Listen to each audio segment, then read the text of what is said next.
Scrimmage wrapping up the Lions practices for the week. The offense put together 4 straight scoring drives in their, quote, second half, but the defense owned the day with multiple interceptions and dominance early, and Penei Sewell appears to be okay according to reports after an injury scare took him off the field with a foot issue. And a former Lions son will be a main face in the Big Ten. Dylan Raiola was named Nebraska's starting quarterback as a true freshman. His dad, Dominic, played more than 200 games for Detroit after being drafted in 2001. Neither Michigan nor Michigan State have Nebraska on their schedule this season. This update brought to you by Hamilton Chevrolet. From the Corewell Health Sports Desk, I'm Chris Villar. For more, go to 97.1 The Ticket and Odyssey.com.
Speaking of tomorrow, tomorrow is the day we will be out at Stadium Swim, Circa Resort and Casino, where you can catch the biggest games at a viewing experience that's built for sports fans. We've been talking about it. We're going to experience it tomorrow. The 6 pools, 3 different levels, perfect view of that wall, that massive 40-foot tall high-definition screen. It's Stadium Swim, America's favorite place to watch football or any of the big games.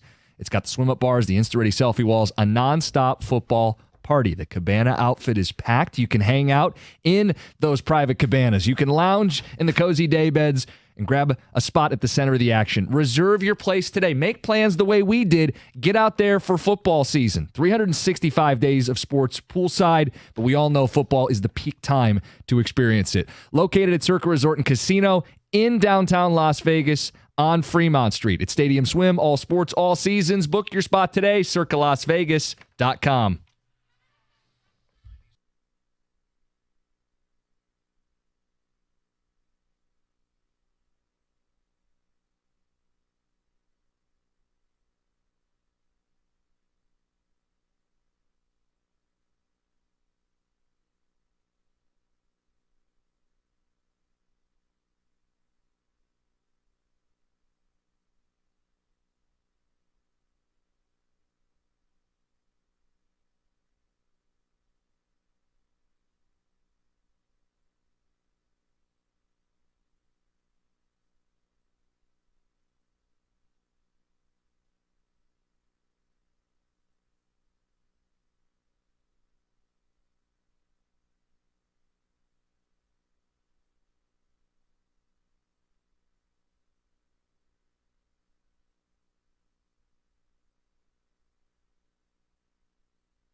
how long does it take to pull out?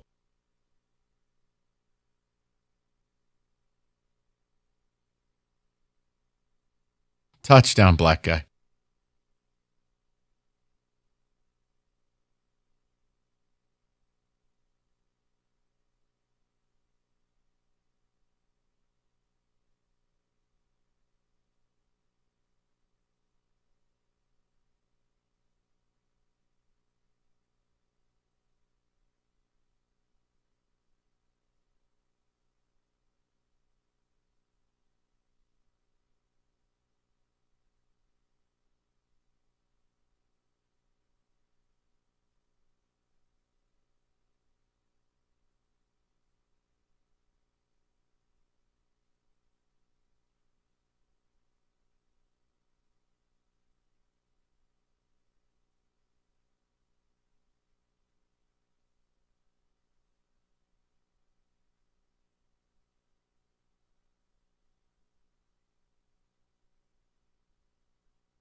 Scary moment at Lions practice yesterday. Penei Sewell injury. We are told it is not serious. Crisis averted. We'll get to that at 9:35. Can anything shake your confidence in this football team? I think it's safe to say he won't start Saturday. You think? Thanks, John. He's not going to be protecting Hendon Hooker. We have texts that continue to pour in because of something Heather said. Oh, please share. Did we clip it? We did. Oh, thank you, Greg. No. Thank you. I want to relive this moment. So Greg is a great producer, and I believe this is the full exchange. Let's go back Enjoy. just about Let's do 15, it. 20 minutes ago, and then here are the texts afterwards. Turn your radio up.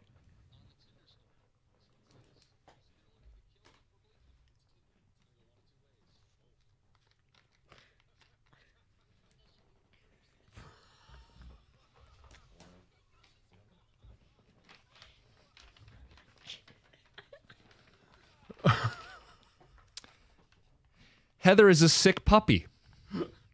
Great. Heather has turned into creepy Stony. Oh, Yeah, I did. The Tinder lady plays Pump Up the Jam after she whacks the guy. Oh my God. That's how we roll in Clarkston. Someone check on Colin. yeah. So we might need to place a phone call. I love when we get accidental peeks inside the mind of Heather Park. I don't think anybody, I certainly did not expect that response. I know Tom didn't expect it. I don't know that anybody listening expected her to say which one happens first. The goalposts have been moved on the show.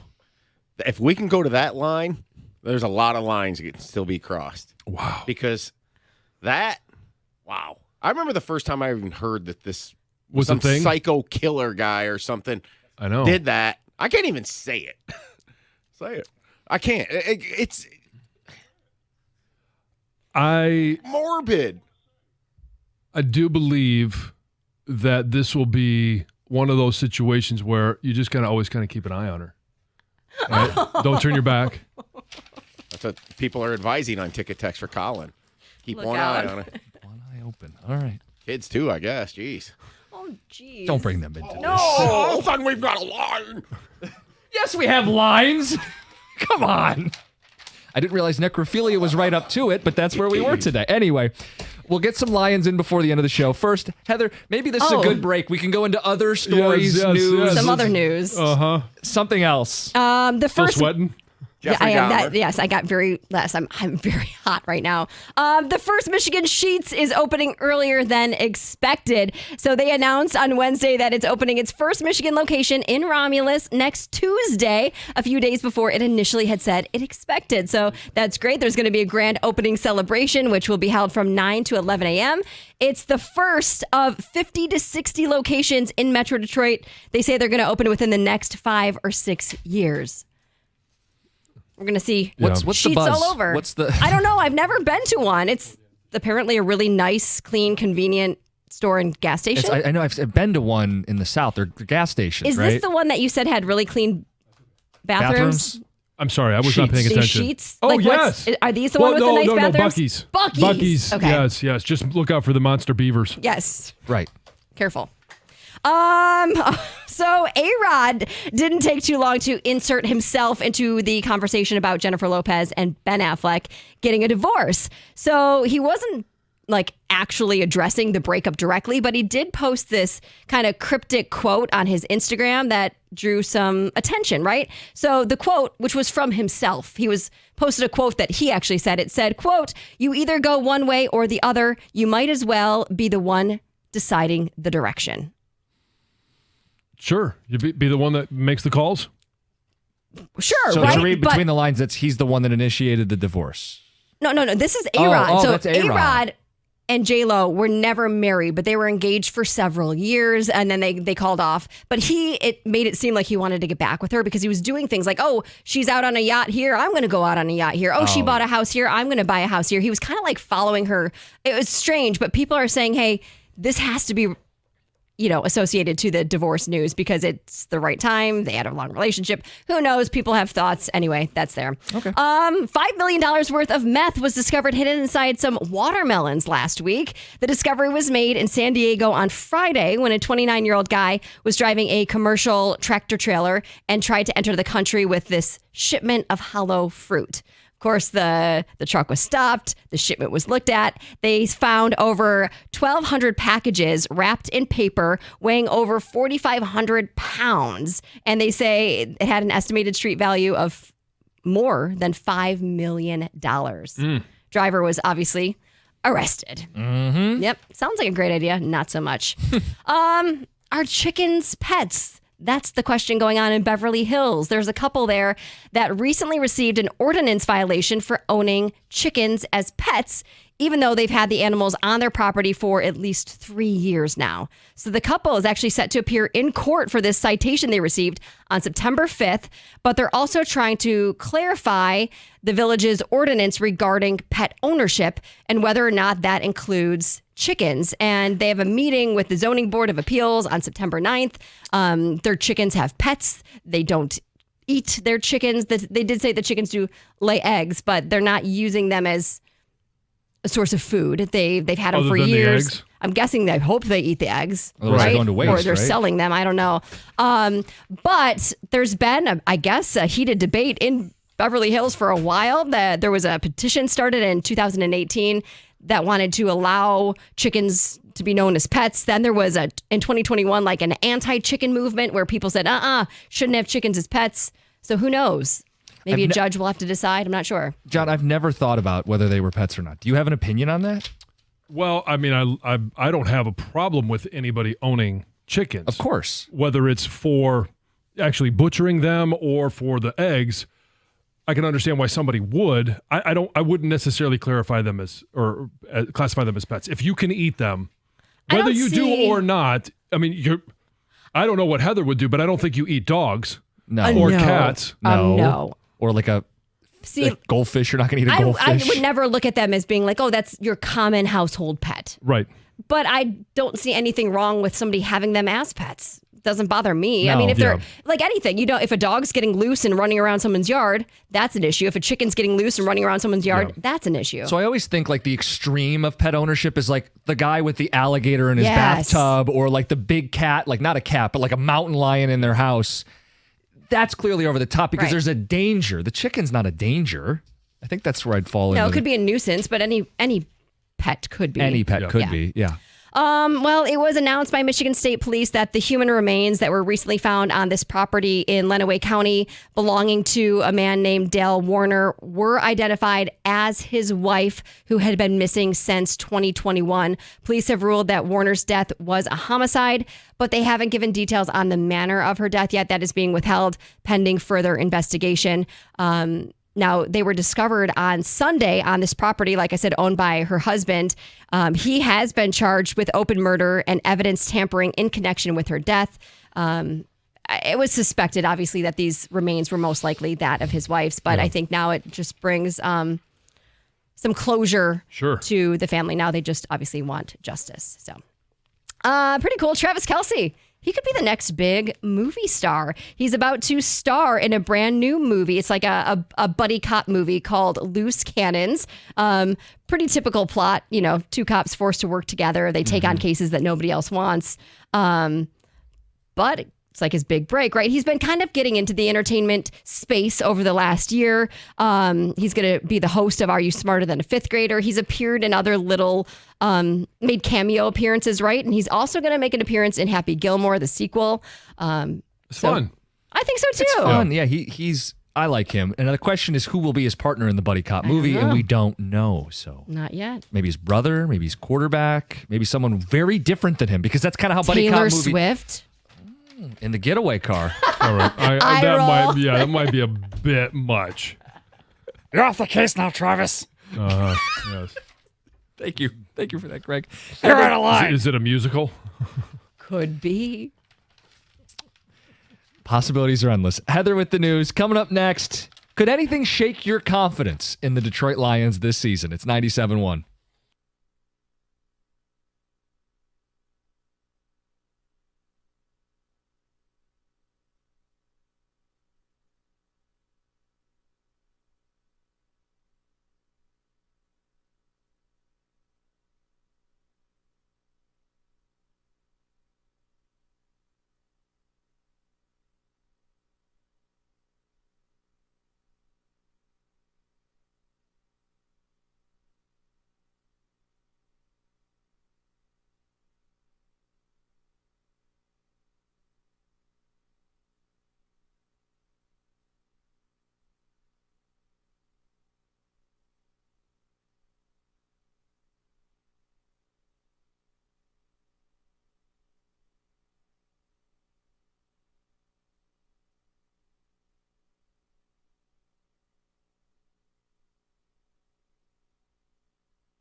Just give us a reason to believe.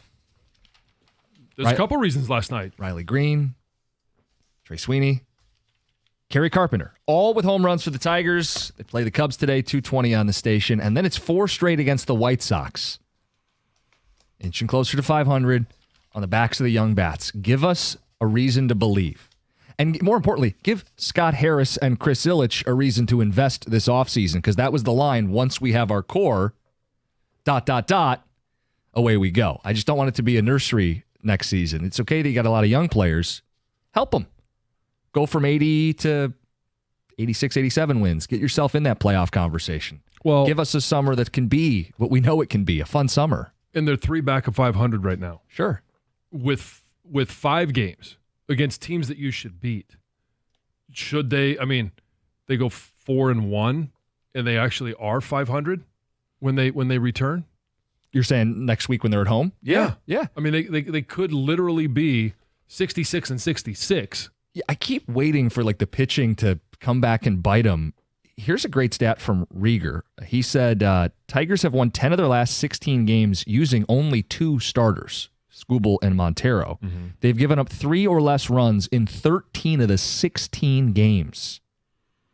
I mean, it's Tape been and glue. good. They're finding Yeah. a way. I mean, I don't know how sustainable that part is, but we're looking to see the young bats at the end of the season here. Yeah. And winning, encouraging, springboarding into next season. Group outings. Yeah. Isn't that what AJ calls them? Yeah, where they just, Yeah. I mean, Find a way. We're not going to call them bullpen days. We're going to call them group outings. Yeah. Sounds like it sounds like the Bachelorette or Bachelor. Let's get that. Group dates? Group dates. It's AJ with like 5 relievers, and we'll just see where the day goes. Yes. And we're going to go to the mound today. Tyler Holton, you get my rose. Yes. It's seriously, how's this guy so good? He came in a tough spot yesterday, and he continues to be one of the best relievers in all of baseball. Okay, Lions. Crisis averted. Yesterday could have been a really dark day. Penei Sewell goes down at practice, and Justin Rogers was the first to update the fan base, who was having heart palpitations. It's going to be okay. And he's a tough player. I didn't think it would be season-ending, even if it was serious. But it seems to be they avoided a catastrophe. John, I wonder, with all the excitement, you haven't won in 14 games. I haven't won in 12 games. We're both looking at this team like this, team that's caliber, Super Bowl caliber. Is there anything, and it could be injuries, it could be a player or two that underperformed this season. Is there anything that would shake your confidence in this football team? Multiple injuries up front on either side, really, but mostly the offensive line. And if Penei Sewell were to be out for an extended time, along with a Taylor Decker, or along with a Frank Ragnow. Now, we've seen that. No Frank and no Taylor Decker, but we haven't seen it minus Penei Sewell, because Penei Sewell goes over to left, and now all of a sudden, I mean, no offense to Taylor Decker, it's an upgrade. And so you have that flexibility with him. You don't have that flexibility with anybody else. And that's where I would look at it and go, and yes, Graham Glasgow comes in, Awosika goes in, and you have a situation like you had in the NFC Championship game, where I think he played well. I do think Jared Goff is different behind any other setter not named Frank. Penei Sewell being injured long-term would be a huge deal to me. It would shake my confidence. I'm so happy we don't have to have that conversation today. He is the linchpin of this offensive line. He's the best player on the offensive line. He's the road grader. He sets the tone up front for this football team. Jared Goff, I think you can win a Super Bowl with him behind this offensive line. Without a good offensive line, we know what Jared Goff is. It snowballed in a hurry in LA. It was ugly at times here in Detroit when they weren't healthy up front. If Jared Goff is no longer a top 10 quarterback and ends up playing like Derek Carr, you're not winning a Super Bowl. So I think Penei Sewell is critically important for this team. I think Aiden Hutchinson is another guy that you have to bubble wrap. I know it's football. He may miss a game or two, but he has to be there at the end of the season. He has to be there in an NFC title game, in a Super Bowl, for this team to win it. Because if he's not there, they're already having to manufacture the pass rush, and they're blitzing a lot, and they're excited to do that now with the new corners they brought in. But if you can't get home consistently, you're going to face better quarterbacks late in the season, right? When you're in a deep playoff run, you're not going to get Baker Mayfield.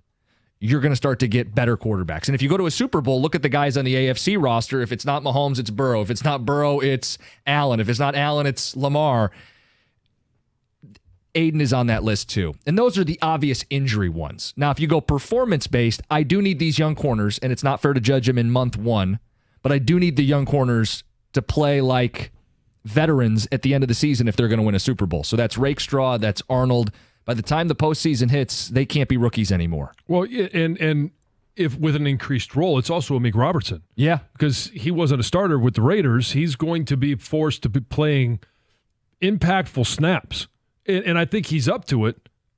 I'm excited about it, but we got to see it. And it's not just individually playing at a good level. That will, in and of itself, hopefully take care of it. But it's able to play as a 4, 5, even at times 6 unit on the field, knowing where everybody is. That takes time.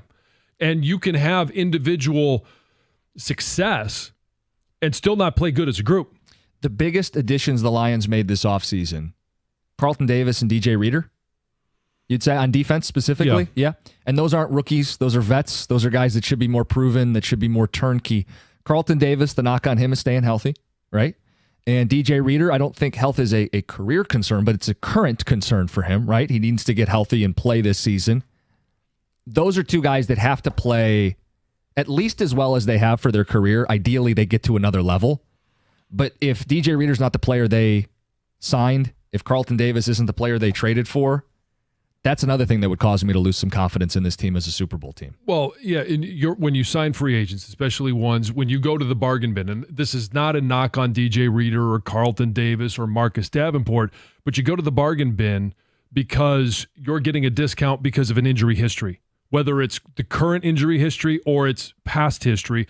All of those guys are here and were available because of injuries. Or the fact that they just, throughout the course of their career, have not been able to stay healthy. Now, to sit here and say all 3 of those guys are healthy for 17 games, you can't do that. No. Could one of them be healthy for 17 and the other guys miss a couple? Or it's more likely that all 3 of them miss time throughout the year. Now, DJ Reader, it may just simply be at the beginning of the year. I think for the bottom line, that Carlton Davis is crucial the first 6 weeks. You know, get these rookie corners in here, get this secondary figured out how you want to do it. That it's the timing of his is probably more important than Reader or Davenport, because I think the other thing is they've got, especially early in the year because the line's healthy, they've got depth. I mean, McNeil, if you're buying into Owens Enrique, what if James Houston, is closer to 2 years ago? You've got options there. Well, and I think while we want them to be at their best at the end of the season, that's not to discount the early portion because that's where you build home field, right? And right. I just think, all things considered, we'd like to see Ford Field hosting multiple playoff games, including the NFC title game, as opposed to having to go to Philadelphia at the end of the season. Or, while they should have won last year in San Francisco, you'd rather not go out to the Bay Area and play that game. Well, but it's also, you look at different injuries that happen or performance. Last year going into the season, who was the guy that they really wanted to step up in the secondary? C.J. Gardner-Johnson. Yeah. He wasn't there for a large part of the season. Who was the other guy? It was Emmanuel Mosley. And he wasn't there except for 2 plays. So they overcame it, yeah. And they overcame it. So that's why I look at, now neither of those guys at their position hold the respect or the dominance of a Penei Sewell. And I don't want to underestimate what he's been able to do or what he is and what he provides this team. But I also think this is the coaching staff that has been able to patch together things for a couple of games. Now, if he's gone for the entire I'm not saying he is. The reports we're getting that I want to remind everybody is that they are good reports. Don't expect him to necessarily miss any time. But if something else were to happen down the road, that's one where I do think the coaching staff will be able to put a Band-Aid on it. Can they do it for a 3-game stretch? I think that they could. As long as the 3-game stretch isn't the playoff stretch. Right. Could they do it for a 16-game stretch? That becomes a little bit more problematic. Yeah. Again, the report from Justin Rogers. He said, I got a simple but encouraging update on Sewell from a team source. He's good. Good. Because I'll tell you what, I heard this right when it came out yesterday, and my heart skipped a beat. It was the first, oh no. And I don't think they could overcome a long-term Sewell injury. I think they could overcome Decker and Ragnow because Sewell would move over to left or Glasgow go to inside, center, and you could piece it together with right tackle. But I just don't. I think he's going to be a Hall of Famer guy. So you're losing that caliber of a player. He's the heart and soul of this team.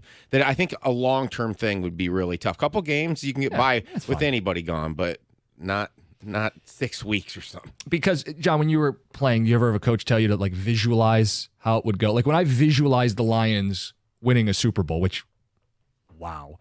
Penei Sewell is like a driving force in that Super Bowl game, right? I mean, he's mauling people. He's paving the way. They're finishing drives. Exactly what we saw in the NFC Championship game.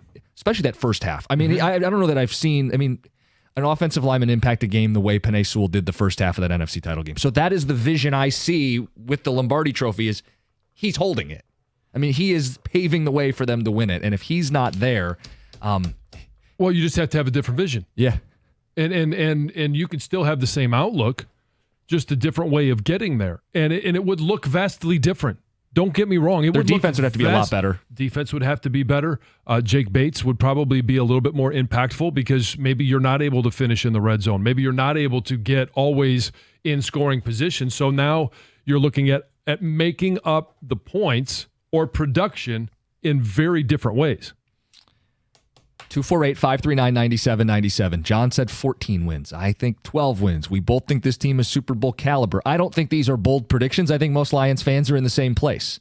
Is there anything that would shake your confidence? We'll collect some ticket texts. You want to jump in on the phones? We'll wrap with that. It's 97.1.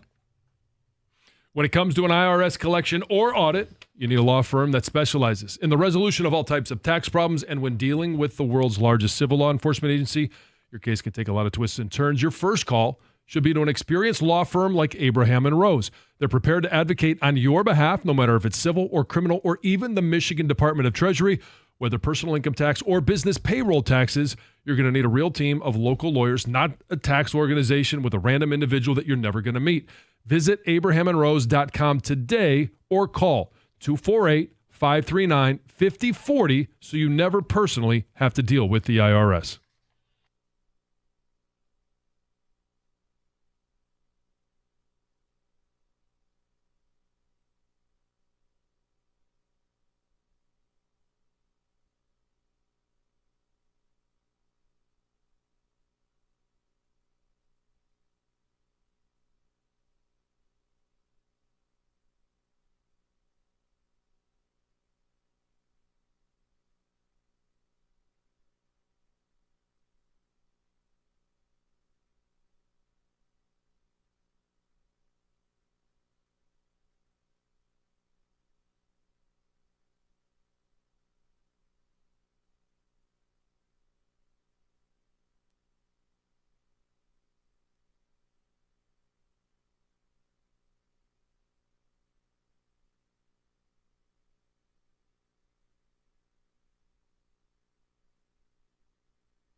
John, I've got ticket techs on both the Lions and the Tigers to wrap the show up. And then a quick note on Vegas, because we're getting on a plane here pretty quickly.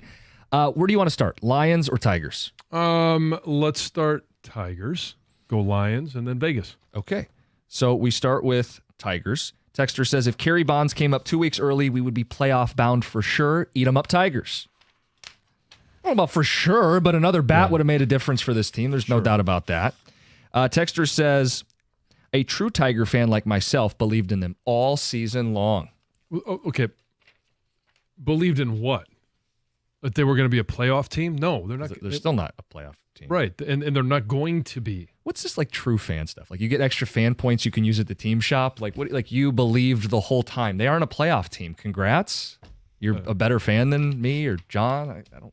I go to games, and even if they're bad. Why did you sound like Caputo when you said that? I don't know. That's spot on. Because it's baseball. Baseball. Okay. Busting balls. Cookies, you keep crying for Harris to spend, but you don't give any names. Please stop the endless whining. I just want them to add. I want them to win. I want them to be more competitive. I can give you names, but then we're going to get caught in fights about players that are pending free agents. We're not adding names right now.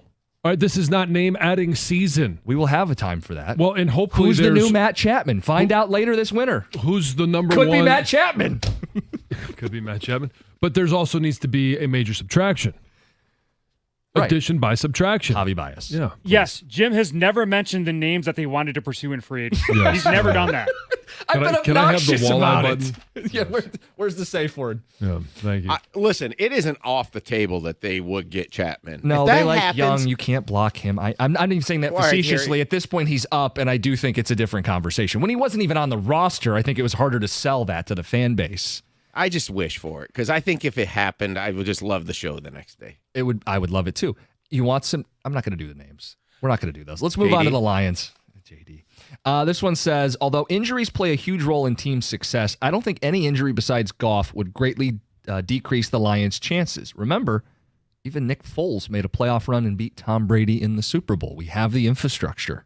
Wasn't it Bellinger that had the big hit the other night? Cody Bellinger? Yeah. Why are you going back to this? One more on the Lions. Guys, we worry about our defense, but at the same time, if Hutch, McNeil, and Branch stay healthy, they could be Pro Bowlers. They should be Pro Bowlers this year. The defense will get better. I think all three of those guys are poised for big seasons, John. Oh yeah, I think Hutch is. I think that's going to be consistent big season. But I think Lee McNeil going into a contract year, and he knows whether it's here or anywhere else in the NFL, if he has a big year, he's going to get paid. Don't underestimate that motivation. John, are you committed to watching The Dark Knight on this plane ride? I'll turn it on. See if I get hooked. See if it's got enough juice at the beginning to keep me interested. Give it a try. I just said I would. Open up your boundaries. Why did you want him to watch this? Because I walked into this conversation pre-show. Something that's out of his realm that I can't push the Avengers on you. That's going too far for you. I had asked for recommendations because it feels like over the last 3 years, maybe you've seen the top one or two movies. I don't even know what they'd be, but there's not a lot that have come out that I'd be like, oh man, I can't. I've been waiting to see that. Watch it for the great acting performance. Heath Ledger? Yeah. It's iconic. And by the way, it's not like a dorky superhero movie. Like, it's a real movie. Yeah. I think you would genuinely like it. I think you'd be annoyed by Batman's voice. No doubt. Wouldn't he? Yeah, he would be. What do you think his other annoyance would be with it? There's a lot of explosions. You'll like that. That's not Gotham. That's New York City. You turn Stony on us. Like reverse Stony. Yes. But how do you spend the time on a plane? Like, I'll probably sleep half this flight pretty conservatively. Probably not going to sleep. Do you read books? I do. I like to read a book. I'll watch a movie. I'll start The Dark Knight. I'll start with my John Wayne movie. I'm in between Rio Bravo and El Dorado, a couple of my go-tos, and then see where the rest of the flight takes me, other than Vegas. I got Campus Dynasty and Zen GM Hockey. All right. Okay. Got year 2 of the draft with the Red Wings. He's knee-deep in the fantasy sports stuff, John. Well, he's got his fantasy draft this weekend. I hope you don't forget it. Hey, I can help you prep on the flight. We'll get you some notes. We'll get you ready for your draft.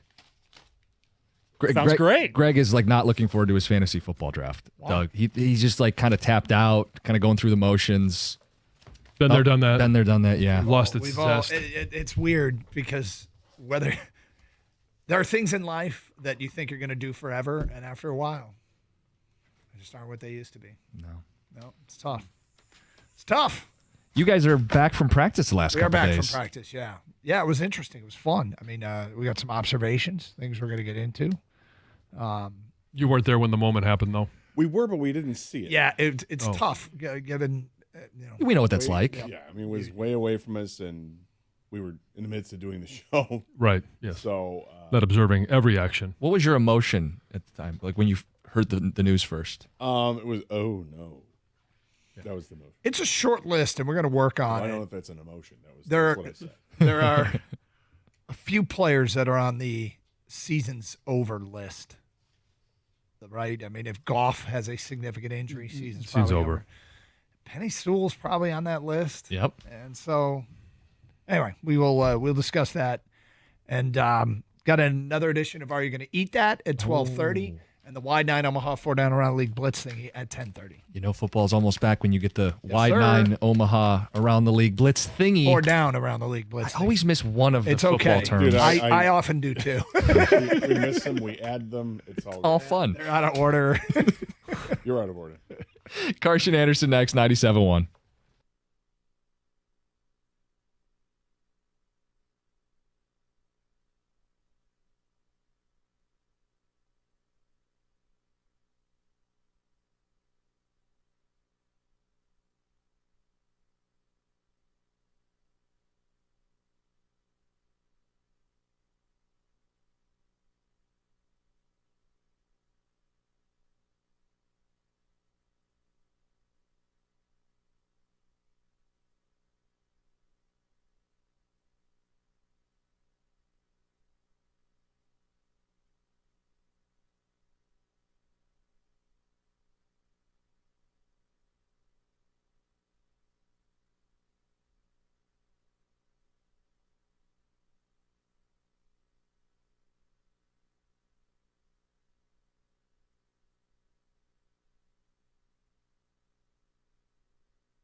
All right, Doug Karsch, Scott Anderson, 97.1 to take it back in the studio after a couple of fun days out there at Allen Park watching the Detroit Lions. Kang, just for the record, I can't print.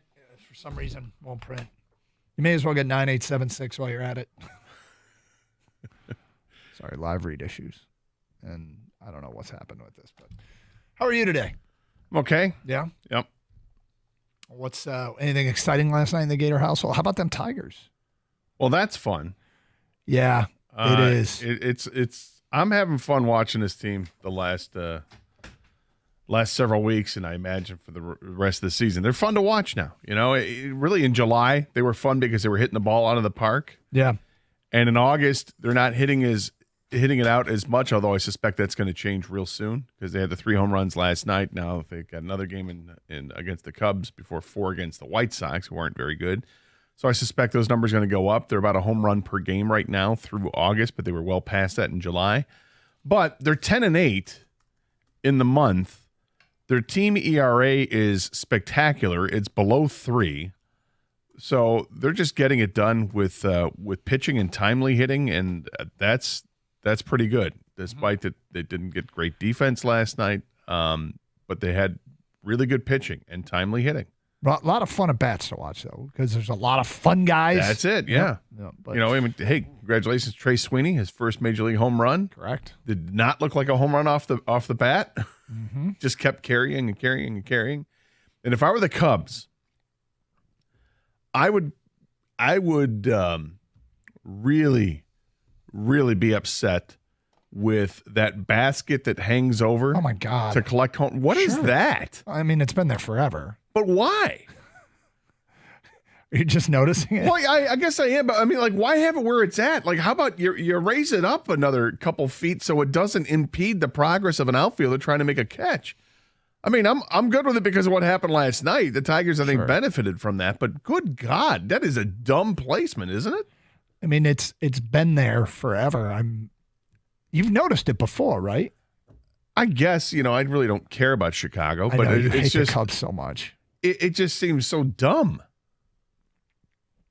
Okay. I noticed it last night, so I'm forgive me if it's been there since 1902 or whatever. I feel like you were dumb in 02 like, and you're dumb. Well, you're less dumb in 02 because players weren't as big.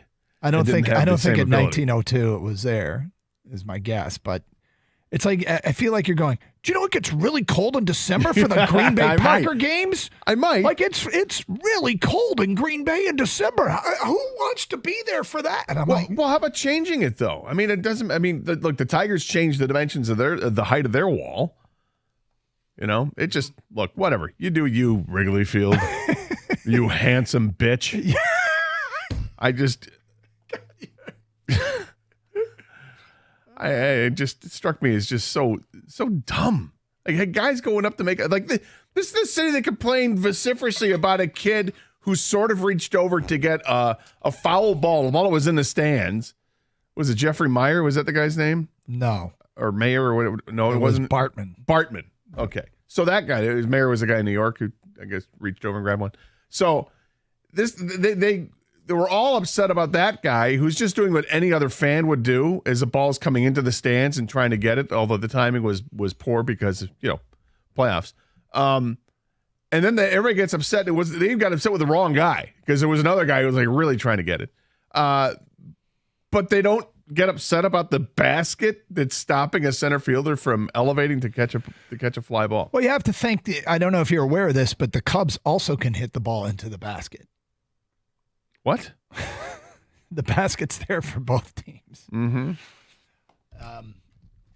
Well, I'm happy it was there for Trey Sweeney. Yeah. Yep. Yeah, and then Kerry Carpenter went opposite field. You had Riley Green going yard with a no-doubter. That was fun to see. Wanted to see that swing. Let's get and it's time for Colt Keith to hit home runs again. It's been a minute. Yeah. So, like to see Torque hit one out. That'd be nice. With all that said, something happened or we became aware of this morning, and all I'm thinking is, oh boy. The Detroit Lions are on the cover of the Sports Illustrated preview issue, football preview issue, and the Detroit Lions are picked to win the Super Bowl. That's right. Sports Illustrated is picking the Detroit Lions to win the Super Bowl, and they're on the cover. Gator, you do believe in things like jinxes, and this has definitely been a long time belief that there was a Sports Illustrated cover jinx. How do you feel about it? Well, I'm always a little uncomfortable with it. I think look, I like to see that it's our guys there, Penei Sewell, Jared Goff, and Amon-Ra St. Brown. Mm-hmm. Nice that they're gathered around what looks to be an old Ford Thunderbird. You get the light blue and the Sports Illustrated, contrasting with the light blue in the car. It's kind of cool. That being said, I'm still uncomfortable. Even though Sports Illustrated is a shell of what it once was, maybe the jinx is no longer just because, what is it? It's a blogger site now. Essentially, I mean, they still have a magazine. They still have. Was it run by high school kids or something? Is it even real? I like Gator this morning, man. He is salty. There's a basket. Do they even have editors? I don't know. Yeah, actually, my 5-year-old works on the website. So yeah, what do they have? Like the swimsuit edition is like Molly from accounting. I don't know. Have you seen Molly lately? Yeah, I mean she's office hot. Wow. I don't know. He is on fire. Direct shots by Gator this morning. These are not strays. I think he's just going right after it. It's been a long couple of weeks, man. So, look, I mean, we're on the Sports Illustrated cover. Like everybody, here's two things about that I've discovered in listening to fan complaints over the years. And believe me, I do the same thing. It's not sort of pointing the finger at all, but where's our respect? How come all they talk about is the Cowboys and Yankees? Where's our respect? People need to recognize and respect us. Sports Illustrated cover. Not that much. Hey, not that much respect. hey. Easy. You with evil powers over there. Stop it. Right? I'm okay with the cover. I don't like the prediction of Super Bowl winner. That's what I don't like.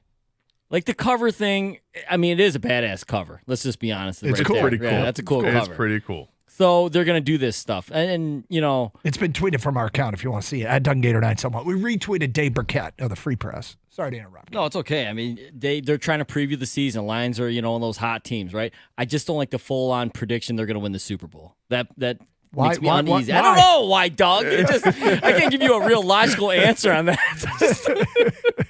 It's from what you just said. We don't, not yet. You know what it is? It's like, let us win first. Yup. Then next year you want to say, hey, Lions will repeat. That's great. That's fine. It's like we're past it, but we haven't done it yet. Stop it. Stop the presses. And King, you should love this cover. Being a collector. Oh, it's a great. I told Doug that this morning. This is money waiting to happen. Oh. Like every kid is going to go up to Penei Sewell, Amon-Ra St. Brown, or Jared Goff and say, sign it, please, sir.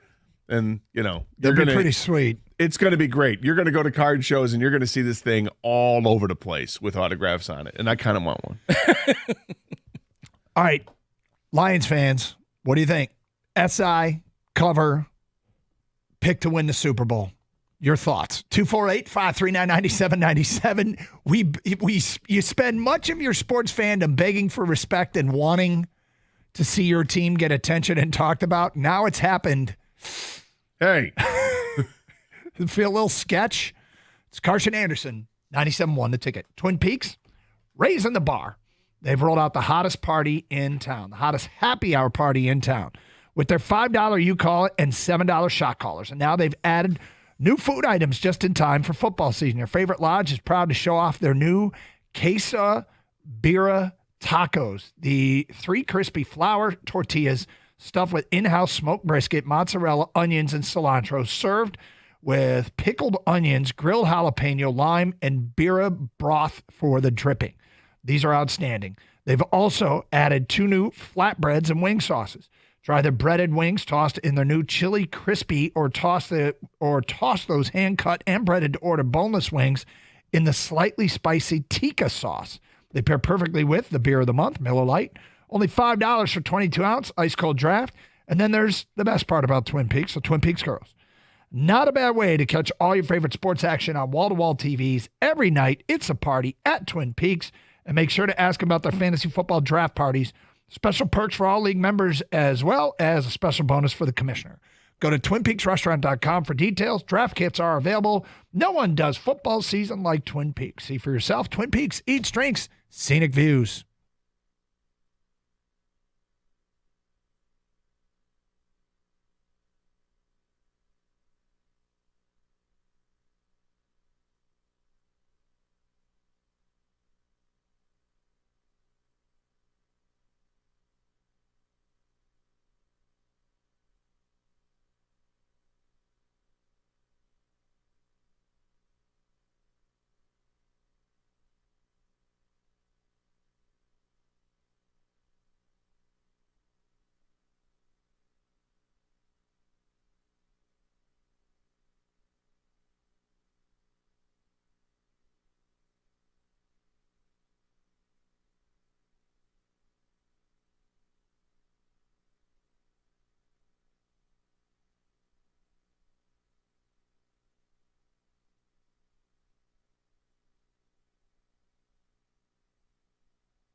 So where are you with this? Bring it on or shut up?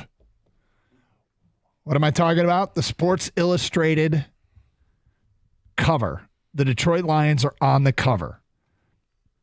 And they are picked to win the Super Bowl. Hell yeah. Finally getting our respect.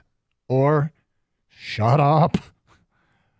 How you feel about this? 248-539-9797. It's been tweeted out from our account at DougAndGator971.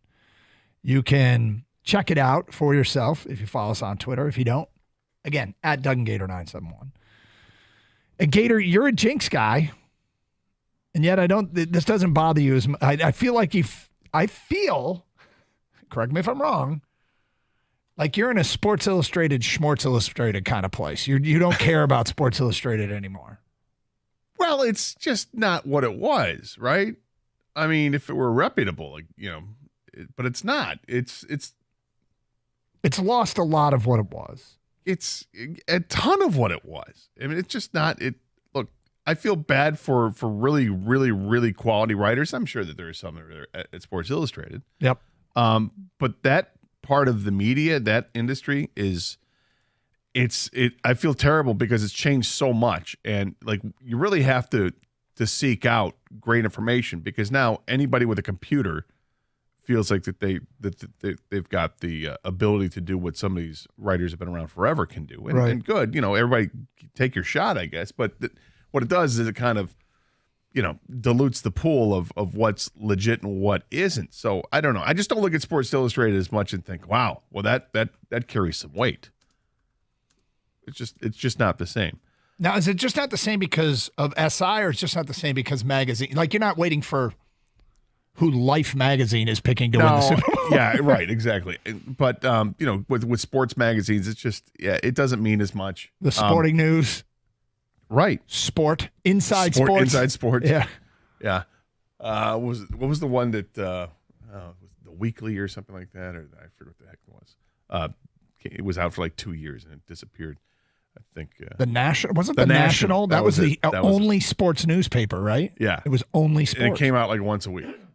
It started every day, didn't it? Oh, whatever. I don't think it started every day, but yeah. Anyway, I don't believe in that jinx as much as I used to. I like if they put if EA Sports had something to do with it with the Madden game. And put the line, then I'd be more concerned, because that feels like it's a more legitimate one than Sports Illustrated. All right, here we go. Feedback coming into the Karsch Anderson inbox. But it needs to be said who's on the cover and who got hurt in practice.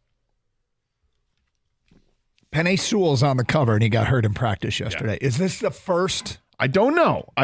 Now, hopefully, and the reports are early on, apparently, that it's not serious and that he's going to be okay. Great. Then let's just maybe that's the jinx part. Hey, he got hurt in practice. He's okay though. Yeah, well, and that was a report from Justin Rogers from Detroit Football Network that reported that the response he got from somebody on the inside was he's good. But Goff and Amon-Ra are also on the cover. Here's the feedback. Roy writes in, "Thanks for ruining our season, SI."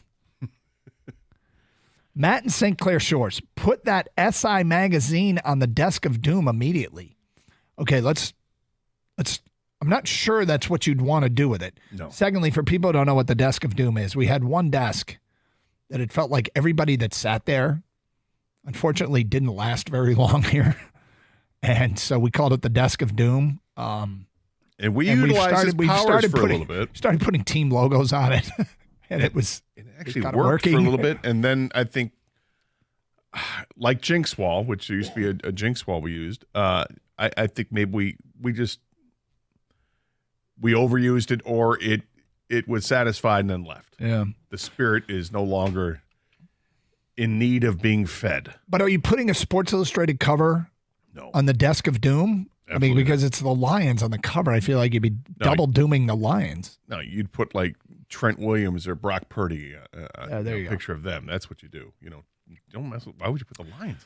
Oh, I see. So the Lions are going to win the Super Bowl with the average quarterback that can't perform under pressure and a coach who can't make good calls under pressure either. Yeah, that makes a lot of sense. It's got to be the same guy. It is. I went and checked the history. It's the same guy. I texted him back and I said, "You're back. Please call in." And if he doesn't call in, that's the last text you're reading from him, because enough of the trolling. You need to call in. No more of this keyboard stuff. Yeah, I mean, we can't block him, right? Oh, yeah. Okay, cool. Well, hopefully he calls. It's an outstanding take. Do you think he's like Packer Al? Next up, Mike V. I'm kidding. Wow, Mike likes this team, actually. Does he? Yeah. Well, I don't know why. Division winner, 12 wins in the season, not one but two playoff wins. Mm-hmm. Come close to winning in the championship game. I mean, you had a 17-point lead at halftime. I mean, there's a lot to like. Alan Dearborn says the only jinx that really matters is the Madden cover jinx, and luckily we don't have to worry about that this year. Patrick and Hal, Calvin broke the Madden curse. Time for the Lions to break the Sports Illustrated curse. Okay. All right. I like it. This is great. Thanks, SI. Bubble wrap everyone on the cover. Couldn't care less what SI says. Well done. Couldn't care less. Couldn't care less what SI says. Gotta see to believe We've been good for a year and a half. Pump the brakes. Got to see it to believe it. We've been good for a year and a half. Pump the brakes. I mean, I don't know what. I guess because of the unpredictability of the NFL, and it is unpredictable. It's wildly unpredictable. There's always teams that are supposed to be good that turn out not being good, right? Mm-hmm. Always. That could be us. It totally could be us. The question, what I don't think it is if we just have one of those seasons where the ball doesn't bounce our way, there's too many critical injuries, and the Lions find themselves, being that team that was supposed to be good and isn't. I don't think it's over. I don't think it's a sign that everything was a fluke and the Lions are still the SOL. Like, I wouldn't go there. I think they've got something sustainable here because they're drafting well. They've locked up good players, and they seem to have an eye for talent. And it's round 1 through 7 and undrafted free agents. And those players are cheap, and that means you can continue to you can keep your best players and continue to turn over the average to good players that don't cost as much. Should we just, as Lions fans, just choose to be chesty about this? I think most of us are. Hell yeah, we're on the cover of Sports Illustrated. That's awesome. Mm-hmm. Oh, look who's predicted to win the Super Bowl. Hello. Yep. Isn't that awesome? It's great. Let's go. Let's enjoy this season. Everything's in the past. Instead of living in fear, let's move past it. It's a really cool cover. Yeah. Yeah, it is pretty cool. I think that's what Doug's asking, right? I mean, we should just take this. Before last year, we didn't know what to do with our hands. Like, now we should know what to do with our hands. Embrace the praise. Embrace, everyone picking us. High five everybody inside. Yeah. Here we go. This is what happens when you're good. You get recognized. You get predicted to win things, do good things. We're just not used to it. Yeah, no, we aren't. But get used to it. 248-539-9797. Lions picked to win the Super Bowl on the Sports Illustrated cover. Wow. Do you love it, or does it make you uncomfortable? We'll get to more of your phone calls and feedback coming up. Also, next up, the Wide Night Omaha 4-Down Around League Blitz thingy. It's back. That is straight ahead here on 97.1 The Ticket.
Doug Hart, Scott Anderson, 97 a ticket.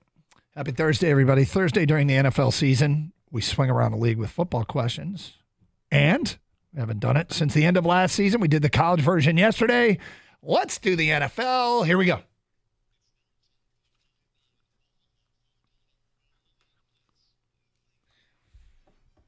Gator went first yesterday. I will go first today.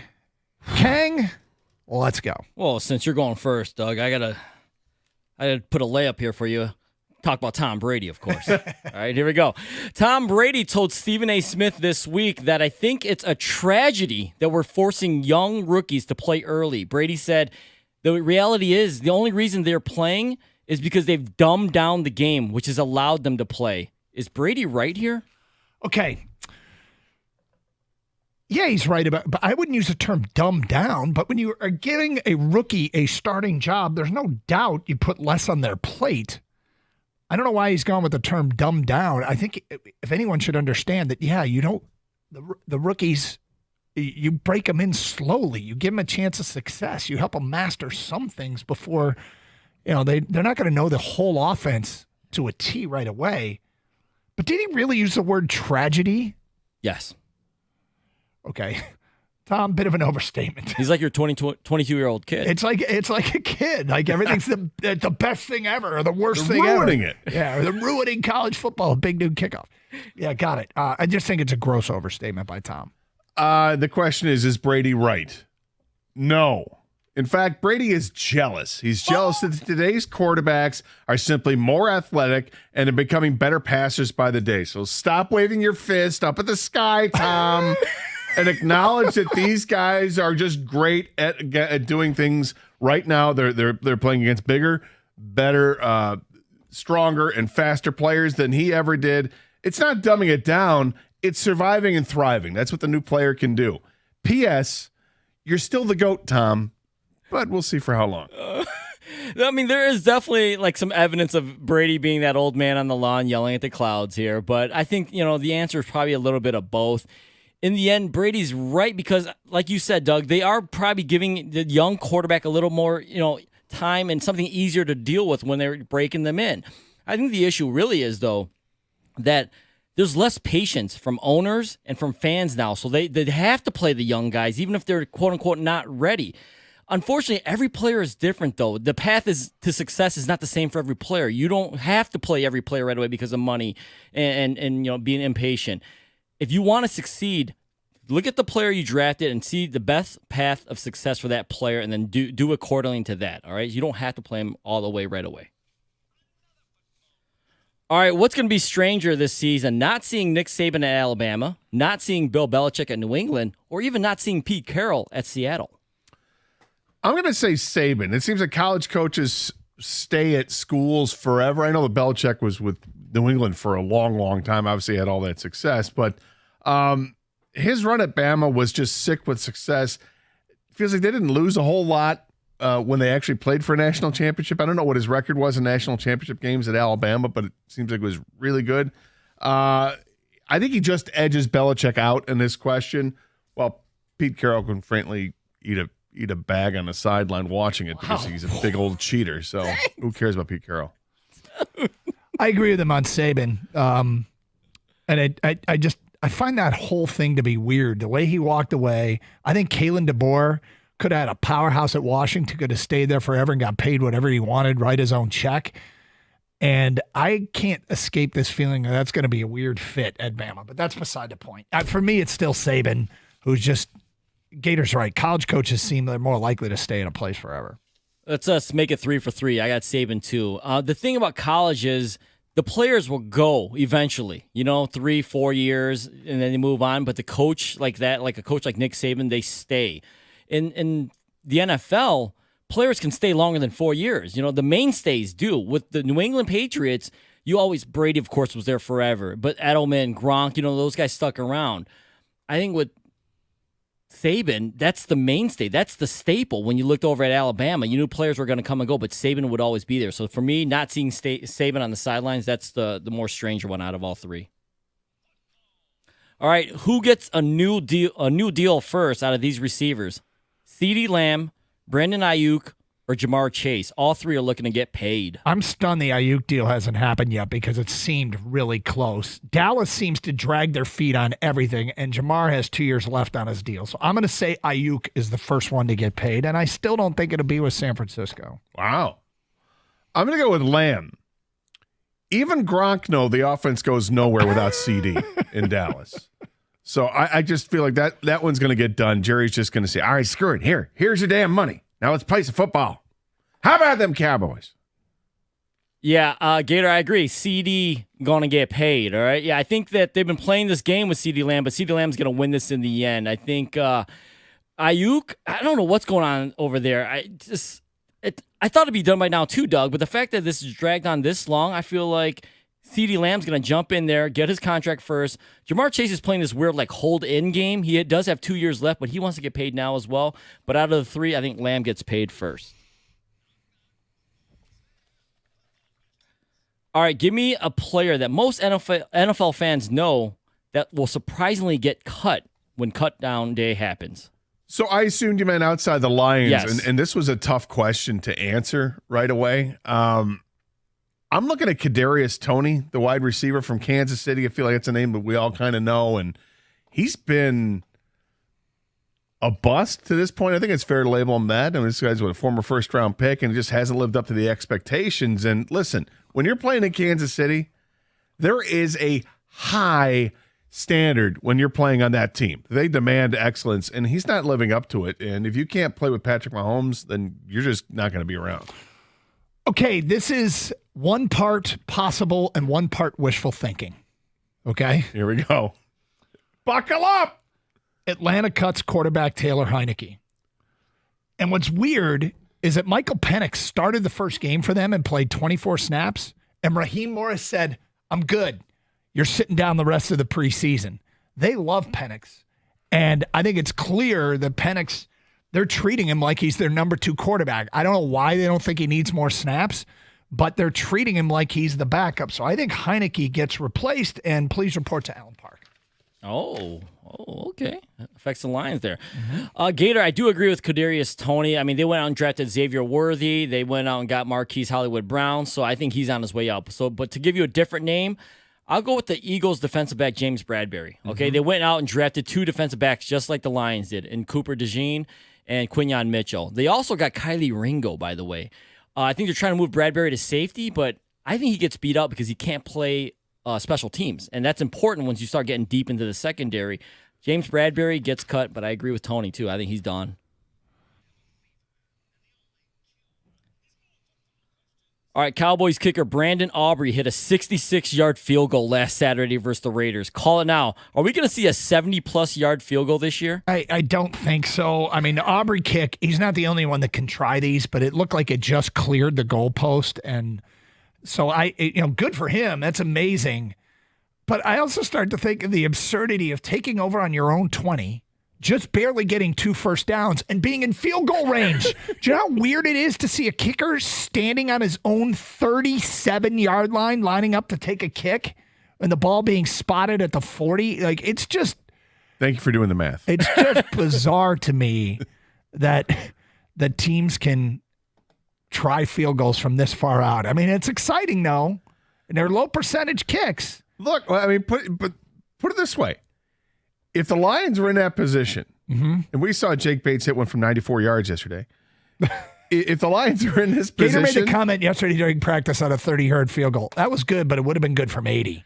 So if the game's on the line, it's a regular season game, it's on the line, would you rather see Jake Bates line up for a 70-yarder, or do you want to do the back and forth thing, or you want to try to, heave ho and see if you can throw it down the field for a touchdown? Great question. And I'm guessing the back and forth thing, but they'll know if he can hit it because they're going to practice it. Fans want to see the 70-yarder, but I'm going to say this. The answer is no. We're not going to see it this year. I mean, it's like breaking 100 miles an hour in baseball, right? People are doing it, but it feels like every mile an hour past it is a different milestone to get to. You have got to get to 67 and 68 and 69 before you get to 70. Thank you. But I don't think we're going to see 70 this year. I think we'll see 70 in our lifetime. I just don't think we'll see it this year. I agree with our lifetime. The question is this year, right? Well, first thing comes up is opportunity. You have to have the opportunity to actually go for a 70-yard. No one's just going to go for it in the middle of the first quarter, you would think.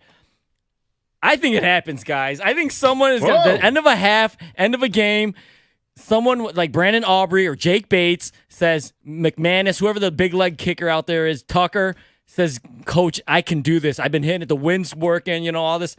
I think we see it, boys. 70-plus yarder. It's going to be ridiculous. And give him 4 points for that. All right, last one. United States flag football national team quarterback Darrell Hoosh Doucette said this week on TMZ Sports that he's actually better than Patrick Mahomes at flag football. Okay? He just thinks his IQ in flag football is better than Mahomes would be. Is he right, or is this crazy talk? If you had to pick a quarterback for the Olympic team for the USA, who would it be? Doucette or Patrick Mahomes? I tell you, I'm going to say Doucette, and here's why. Flag football requires a different set of skills than what the NFL does in some ways, okay? The elusiveness and quickness it takes to lead over to passing ability and even creativity.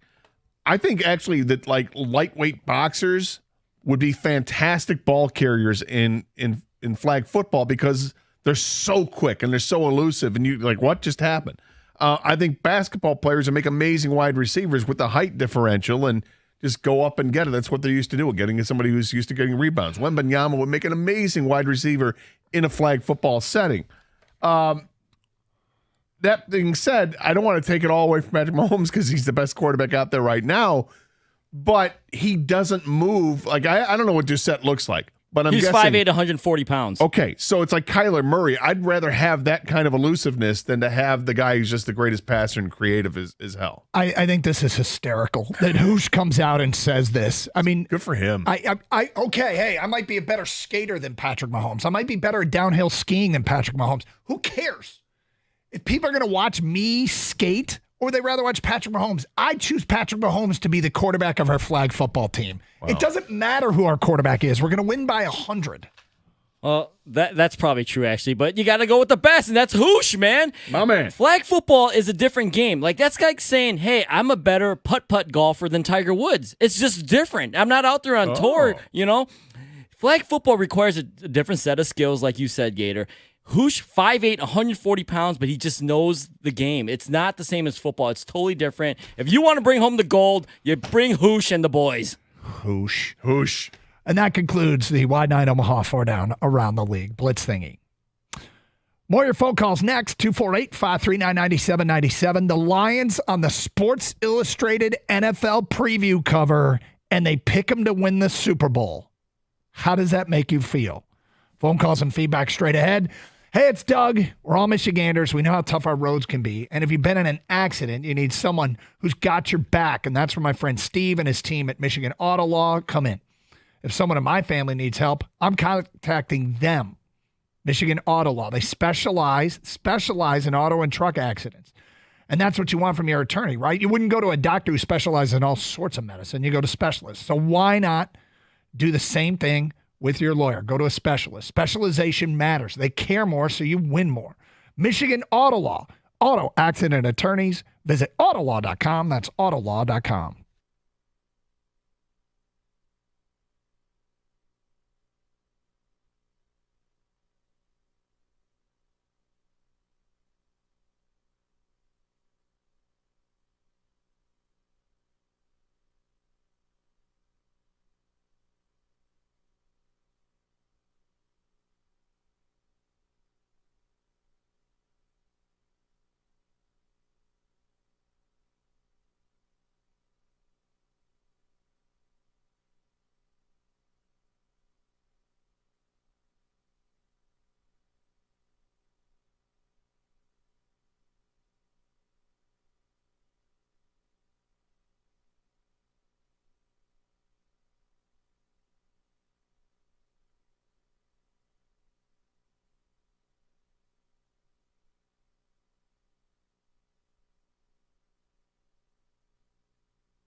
Is our car Scott Anderson?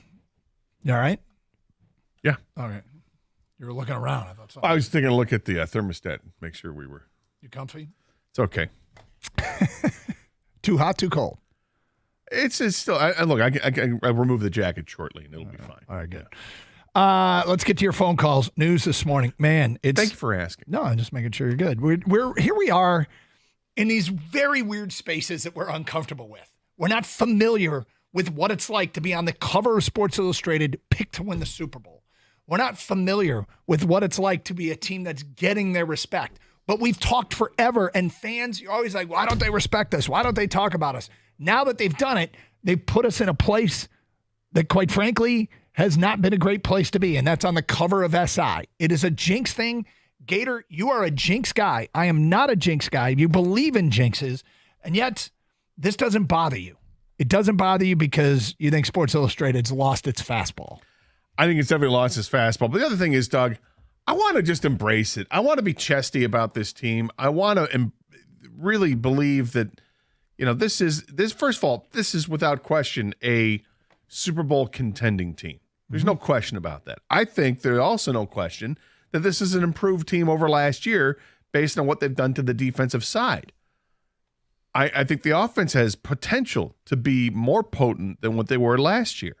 Of course, all this is contingent on injuries, but just the way it's set up going into the season, I feel really good about this team. So why shouldn't we be chesty? I know it's a different feeling for us because in our lifetime, we've never seen a championship for the Lions. In our lifetime, up until last year, we'd only seen one playoff win, for most people. So it's new territory for us, but you know what? Let's own it. Hey, we're walking into the club. We don't have the invitation. I don't have an invitation, but you know what? I'm walking in confident because I belong in here. They're not going to ask me. I got this. Wasn't it the Sports Illustrated Super Bowl party that we did that? It's a Pam Anderson party, but I don't know if it was involved. I thought it was SI. Could have been. God, I'm not good at that. We owned that. We just... Was it only Jimmy got stopped at behind?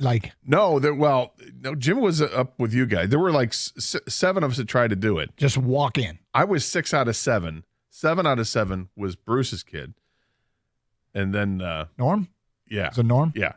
And they started calling out to us as we're walking into the building. Just keep walking, just keep walking, just keep walking. It was so went not straight like me. to the bar to get a drink. So all right, here we go. 248-539-9797. Greg's in Detroit, and he's on 97 a ticket. Hi, Greg. Hey, guys. You guys are the greatest. Thanks for making me an educated fan and an emotional fanatic. Man, I embrace this with the fullest. Money Club's prayers are being answered. I embrace this with the fullest. I love Jared Goff. He's the greatest quarterback in the world for our system. He is a great quarterback, and I'm glad he's been getting acknowledged by everybody else. All SI is doing is acknowledging what we already know. I embrace it fully, and my SOL left my body completely with that Jamal Williams speech 2 years ago. Wow. It left me completely.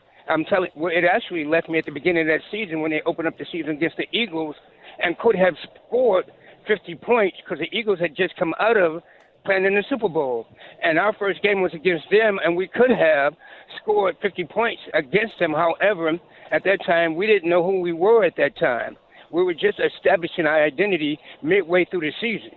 And so, and once I saw that SNL begin to just leave me, it just began to leave me completely. I'm like, Monty Clark's prayers are finally being answered. So I embrace this, guys, with the fullest, and I'm in total expectancy.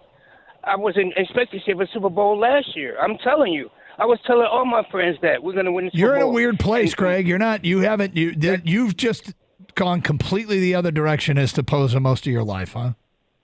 Nope. Yep, completely. And I embrace it. It's been so long overdue.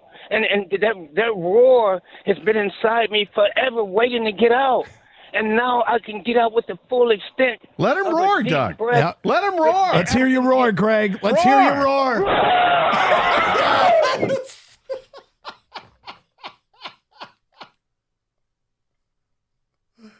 What a payoff. Did he say SNL has left him? Is he quit Saturday Night Live? He gave up on him, No Will Ferrell. It's done. Where's Kristen Wiig? Can't watch anymore. Attaboy, Greg. Feedback. I've been listening all morning, writes Joe in Royal Oak. Driving to Chicago to take my son to see the Tigers at Wrigley. I love that the Lions are on the SI cover. Next text, unnamed texter. Don't forget the mantra from last season. Get comfortable being uncomfortable. Embrace it. Own it. It's real, people. We've got ourselves a good football team in Detroit. Anthony in a mail truck. Bring it on. Because you think the Chiefs or Pats in their time were scared of that cover? No. And then Whitmer writes in, Sports Illustrated must not know Nate Sudfeld is the backup. Just saying. He has the upper hand, Doug. He has the upper hand. That can change. Yeah. 248-539-9797. Geez, Gator, what did you have for breakfast today? It's from Chad in Midland. Somebody on Twitch said we're getting Friday Gator on a Thursday. Some Honey Nut Cheerios and a spiked Honey Nut Cheerios. And a slice of carrot cake. What? Did you? Yeah, What? carrot cake? Don't judge me. Wait a second. Hey, you know what I had? Oats? No. Try again. What did Doug have today? Greek yogurt? Both solid guesses, oats and Greek yogurt, but no one know. Something with bran? Nope. By the way, that was Doug's favorite Game of Thrones character. Bran. Something with Bran was my favorite. No, Bran. Come on, people. You should know this. Today is Thursday, August 22nd. Oh, did you have is today the day? Oh, yeah, that's right. It happened? That's It right. Doug's so basic. Pumpkin Basic. spice latte? I had a pumpkin spice latte on my way into work. They're back. How soon, Gator, before Pumpkin Spice Day is August 1st? Like, they just keep moving it They're up? going to just keep moving it back, yeah. Because people love it. Yep. You know? And eventually it's like, yeah, all year round. Yep, exactly. It's the last 5 years, 5 of the last 6 years. They are on a 5-year streak of releasing it on a Tuesday. Last year they released it on a Thursday, and they come back on a Thursday this year. So there you go. Well, I drove past the Franklin Cider Mill yesterday, and they are making their preparations because that thing's going to open up real soon. Yep. So isn't it like Labor Day weekend, usually the weekend that the cider mills open up? Well, I think you're right. The weather this week has been very early fall. Yes. And so it's got that fall feeling. Football. You got it. 248-539-9797. More feedback coming in.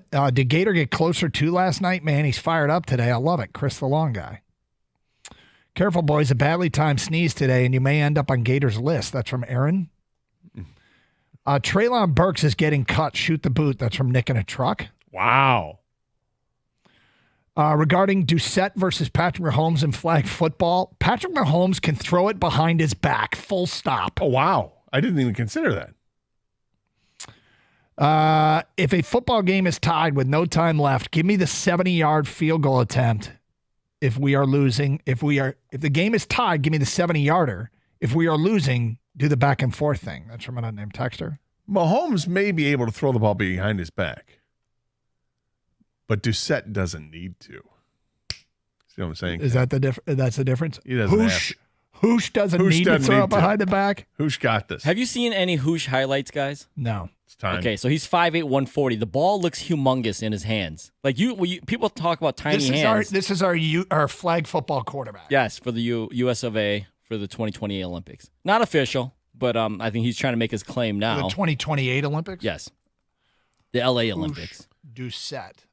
Now, he's been playing, I think, professional flag football for a while. Okay? Yeah. He slings that football. Yeah. It's like it's an arm. What's his background? Do we know where he played? He's talking big mess. Says he's better than Patrick Mahomes in flag football.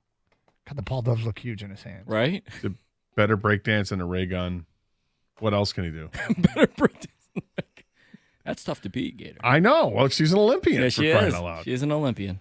248-539-9797. Coming up next hour. You can't stop this guy. Oh, and then he throws his laterals late. He's awesome. We have an update on Penei Sewell. Oh, well, we knew Straight this. ahead here on 97.1 The Ticket.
Brought to you by Beninati Pools. After losing all 6 to the NFL after winning the title, Michigan football will introduce their new captains this morning in Ann Arbor. Head coach Sharon Moore has said that he doesn't see a major leadership drop-off in camp after losing many seniors and talented upperclassmen following that national title.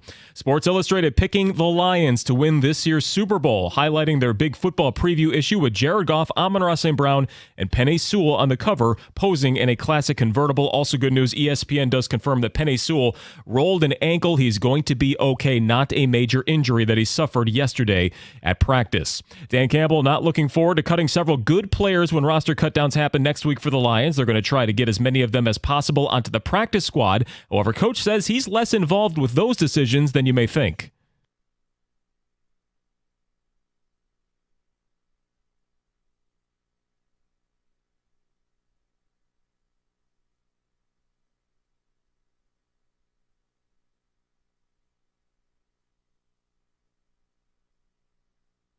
Well, they have walkthroughs today and tomorrow before taking on the Steelers in Detroit on Saturday. Former Michigan receiver Roman Wilson said he will not be taking part in that game with Pittsburgh. He's still recovering from a sprained ankle.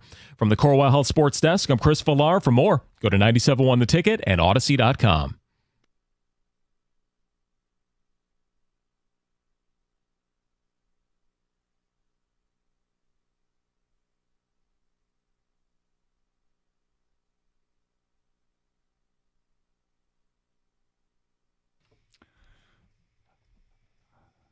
All right, I missed it in the update. I was on the phone. What's the word on Penei Sewell? Eric Woodyard tweeted this out. Eric Woodyard, who was a Lions reporter for ESPN. Mm-hmm. Good news in Detroit. Lions All-Pro offensive tackle Penei Sewell suffered a rolled ankle, a source told ESPN. No issues. He exited yesterday's practice early and received an MRI while being evaluated for a foot injury, but is fine. Okay. So stay off that thing for a few days, ice it, wrap it up, and he'll be good to go. Okay. That last part was mine. The ice it, wrap it up, he'll be good to go. We've all rolled our ankles. We know it sometimes takes time. Yeah, it does. I mean, look, football's a physical game. Guys are going to get banged up. If you're going to tell me that there's going to be a star player for Detroit that's going to miss some time this year, I'd bet that that's the case, and that's the case of everybody. And I think that after the game, don't they get a couple days off anyway after the game, this last preseason game? What, just no practice? The players get a little time? I wasn't privy to the schedule. Well, we should get acquainted with that. Do they get a couple days off? They do, sure. I mean, he's not playing in the game Saturday, so he doesn't have to worry about that. Yeah, which means the walkthrough on Friday, he's probably not taking part in that. Mm-hmm. Today, I imagine that he probably doesn't have to practice today. It's just a treatment day. Yep. So that's Thursday, Friday, Saturday. And then you got Sunday. Maybe it's a day of rest. That's 4 days. It'll be 2 weeks to the opener. Yeah, he's been in camp. He knows the playbook. He's good. That's good news. That is great good news. Because that's one of those guys. I mean, what's the list of players that it feels like, oh, crap, season's over? Goff, Sewell, Hutch? Yeah, Hutch a little bit. St. Brown, I think, might be higher on the list than Hutch. Maybe. But, I mean, you're talking about the degree of chances of success drop dramatically without those guys. Anybody else on that list? I don't think Jack so. Campbell? Just having fun. If there's a Jack Campbell absence, that not only affects the Lions, it affects us. So that would be devastating to me because you would be in a deep I'd be depression. forlorn. I would be. And nobody wants that. You'd be listening to Sarah McLachlan all day. Mm-hmm. It'd be tough. Doug's heart would not go on. No, it would not. Feedback Big D Dog said, hey, Doug, speaking of schedules, what time's the Michigan State game? Hilarious. 248-539-9797. You know, word on that yet? He knows. No, there's no word on it yet. D in Detroit, you're on 97 on the ticket. Hi, D. DK, Gator, Kang, what's going on, fellas? Hi, What's D. up? Hey, man, that last caller, 2 callers ago, Greg, I just want to know, can I watch the game with him on Sunday, bro? Get some of that energy, bro. Have a drink, have a smoke with him. Hey, I ain't even got to be in the building. Let me and him roll together, bro, because that energy is unbelievable, and I feel his love, bro. I mean, we called for it, and he roared. He let out a roar on the show. Hey, I feel it, bro. But hey, man, you know what I'm calling about? I love the Sports Illustrated love. I love it. Well deserved, and we earned this, bro. But I don't know if you guys notice. Every time I turn on the NFL Network, and they got the best football commercials of everybody, bro. But every time I turn on the NFL Network now, fellas, I see the Lions are in the graphic on the commercials. Before, bro, we never got love. I don't know if you guys seen it, but they got one with the Ravens, the Eagles, the Falcons, the Jaguars, and they got one guy with a big-ass lion that's come out of nowhere on NFL Network commercial. You got to see it, bro, and that's just a testament that the whole world knows that the Lions are hungry, they coming, and they're eating everything in their damn path, bro. Check it out on NFL Network, bro. Well, I'm going to be a couple weeks away from watching NFL Network, but once the season gets going, I'll check it out. But why are you going to be a couple weeks away? We're not playing football yet, you know. Oh, okay, you don't watch it until? Right. Okay. I got it on here at the station quite a bit, depending on what's on with Get Up, but 248-539-9797. We got tweets about the Sports Illustrated cover, and you can see the SI cover with the Lions picked to win the Super Bowl at DunganGator971. Pat writes in, is this one of those SI regional covers? If so, all that jinx stuff is canceled out and the Lions season isn't ruined. Regardless, F it. Campbell, the Lions are bigger than any SI jinx. From Yaden Music, just says go Lions. Raymond says, unlike most teams that get hyped up, we actually lived up to it last year. Why not us? Detroit NR19 says a tweet said, even after last year, it's still surreal. And he attaches a GIF of Ricky Bobby moving his hands around. Doesn't know what to do. Doesn't know what to do with his hands. David writes in, don't believe the hype. Last year was last year. It's going to be tougher now. And this year will show if they are a flash in the pan. Eagles or Bengals, or have we sustained success like the Patriots, Chiefs, 49ers, Steelers, Packers? We're built for it now. Go get them and earn it, Lions. Lucas tweets us, with our revamped secondary, why the hell not? Eddie Rivero tweets back to the SI cover, no! David tweets, cool, doesn't matter if they're really good. If they're good enough, they will. Finish the sentence, win the Super Bowl. Oh. John says, many thoughts. The cursed jinx thing, I kind of like being the underdog. I mean, we really have not won anything yet, and I guess it's cool to get the national love. You know, the whole they haven't won anything yet, it's funny to sit here and say forever how long it's been since they won the division, how long it's been since they won a playoff game, and then last year they win the division, host a playoff game, end up hosting two, win them both.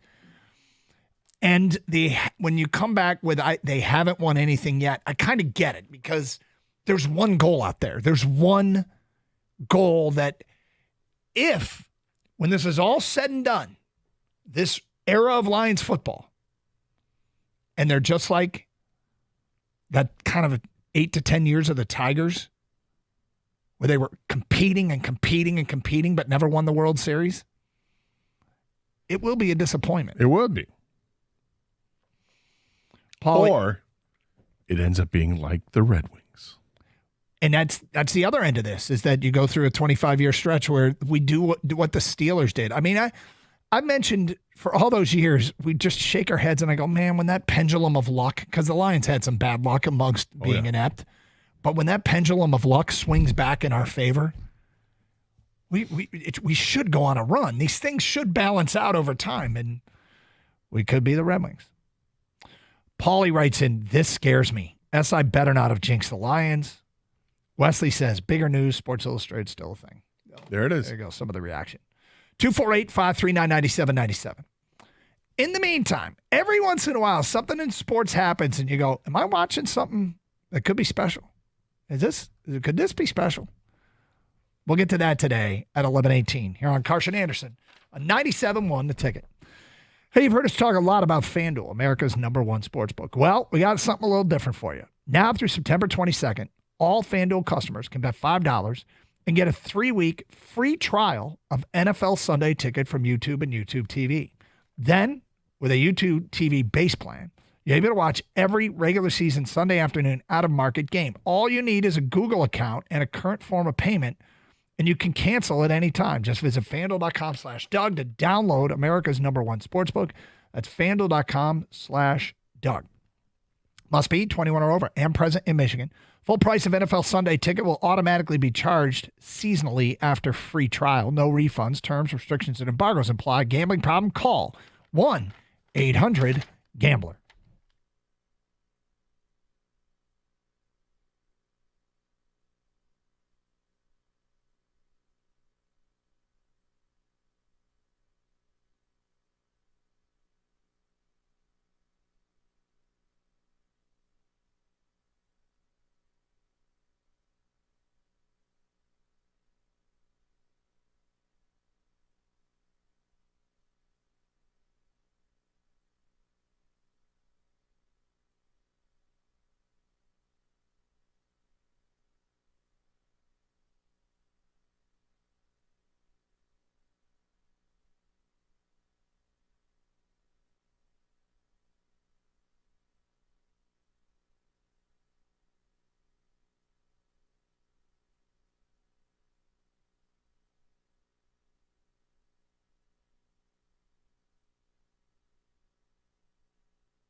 Doug Harsh, Scott Anderson, 97 on a ticket.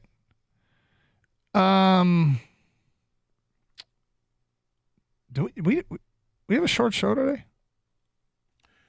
Yeah, by 10 minutes, I think. Do we? Because Tigers play this afternoon. 2:20 first pitch, I believe. Okay. With undecided taking the hill again. He's gotten a lot of starts lately. He really has. He's done really well. Undecided's been pretty good, and even decided's done well. Well, that's what I want to get to. I don't know that we're watching the beginning of something special here, but here's what I do know, and you tell me I'm wrong. They are putting out a lineup filled with a ton of homegrown position player talent for the first time since like the late 70s, early 80s. Like this is a bunch of, and not all of it's homegrown talent. No, Well, they've traded for some. Yep. But can you remember a time in the last 40 years since Tram Whitaker, Gibby, Lance Parrish, that group, that there have been this much homegrown talent? The 87 team, because I saw last night and it made me think of it. I'm going to have to go back and look at it. But the 87 team, they mentioned last night, they had 7 left-handers in the lineup last night. They said it was the most left-handers they had in the lineup since 1987 in a single game. And I remember with that team that they were extraordinarily proficient at hitting the ball out of the park. Okay. Like, I think everybody in the infield hit at least 20 home runs. And that was like Darnell Coles, Barbaro Garbe, Matt Noakes. Because at this point, and obviously Trammell Whitaker were still there. But at this point, Lance Parrish had left the team. I think this is Gibby's last year with the Tigers as well. But they started to bring in an influx of different players. And whether they were traded for or they were homegrown, 87 seems to strike a chord. Suffice it to say, it's been a long time. It's been a long time. Because last night, Parker Meadows, homegrown. Riley Green, homegrown. Kerry Carpenter, homegrown. Colt Keith, homegrown. Spencer Torkelson, homegrown. Jace Young, homegrown. McKinstry, no. Sweeney, no. Jake Rogers, homegrown. And these guys are all young-ish. I mean, like Carpenter's, 26? So he's almost done. Yeah, 25. I want to say he's 25, but yeah. Anyway, the point is, I've had the last 3 games on my television in their entirety. I've one point had to run some errands during games, and sometimes it was video wallpaper while I was making dinner, doing some cleaning, some laundry. So basically, the game was on in the background. But I've actually enjoyed the hell out of these 3 games. Basically, since they called up Jace Young and Sweeney. And that's not to mention that maybe the guy we should be most excited about, Max Clark, is still on his way. Mm-hmm. McGonigal's still on his way. Clark hit his second home run at West Michigan. That was a 2-strike against a left-handed pitcher. Tyron Larzano is on his way. I kind of butchered the last name, didn't I? Lorenzo. Yes, although he has not played in the last few games. I'm efforting to try to find some information on that. Okay. This is, it may not work. Okay, let's be clear. Sure. It may not work. But we haven't seen the Tigers do this in forever, if I'm correct. I mean, I've been trying to think of lineups and areas. I mean, you're probably right. You have to go back to the late 70s when they had all these guys coming up together with Tram, Lou, Gibby, Parrish. That's just, from that standpoint. And Tom Brookins as well. And then you had pitchers like Morris and Petrie coming up as well. Other players, then they started to acquire guys in trades and make some moves, and some of them were tough decisions to make. Steve Kemp was an outstanding player for the Tigers for a few years in a row there, but they said we need a better outfielder, and they traded for Chet Lemon. And they had all-star players like Jason Thompson and Rusty Staub that they moved on from to get other players and different types of veterans, and eventually you mold into that team that won the World Series, and unfortunately it was just the one World Series, but only 2 teams from the American League made the playoffs back then, so it was really tough. But this is, put it this way. When you're watching this team and you ask yourself in the offseason, what do you want to do? Mm-hmm. It's hard. Okay, free agency. Let's go get a couple bats. Let's get okay, where do you want those bats to be, and how significant of a move do you really want to make here? Because this team, not only when you look at it outfield-wise, if you have Parker Meadows, Riley Green, and let's say Matt Vierling. Okay, good defensive outfielder, and actually he's better than average hitter. And Kerry Carpenter is another outfielder, but can play DH. And then what about Wenzel Perez? What about Justin Henry Malloy? This is what they have. Do you need to get an outfielder? I'm not sure you do. Okay, infield. Jace Young is going to be a work in progress at third base, but he can hit.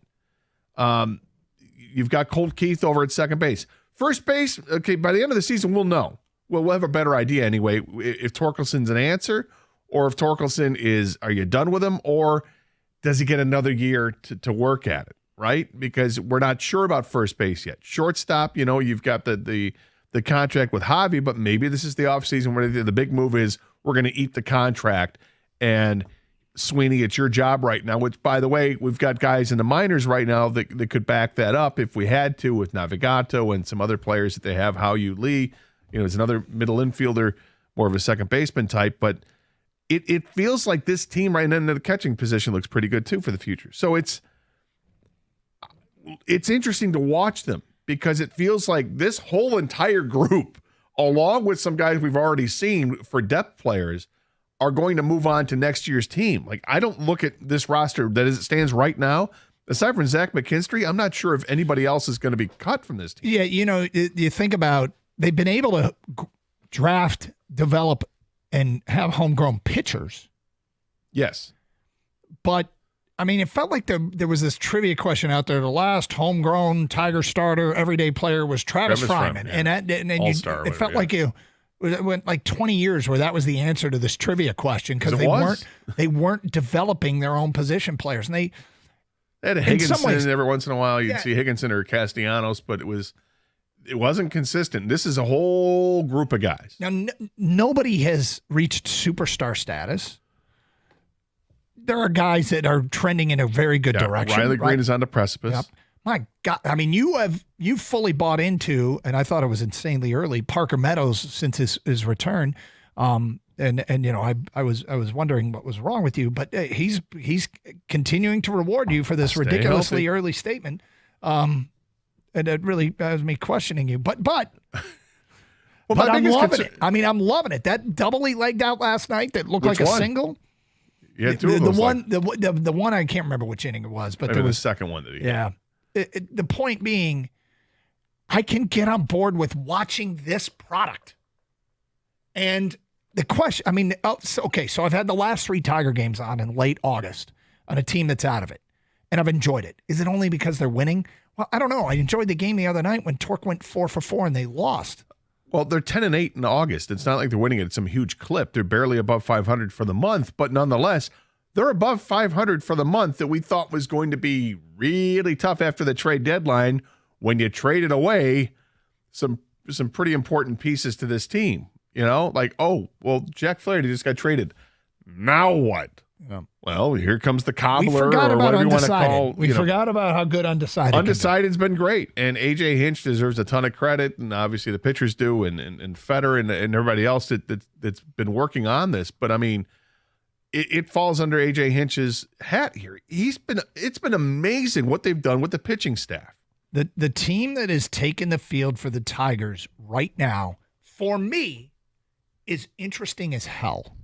Now, that doesn't mean it is for everybody, but I find it to be a very interesting collection of players.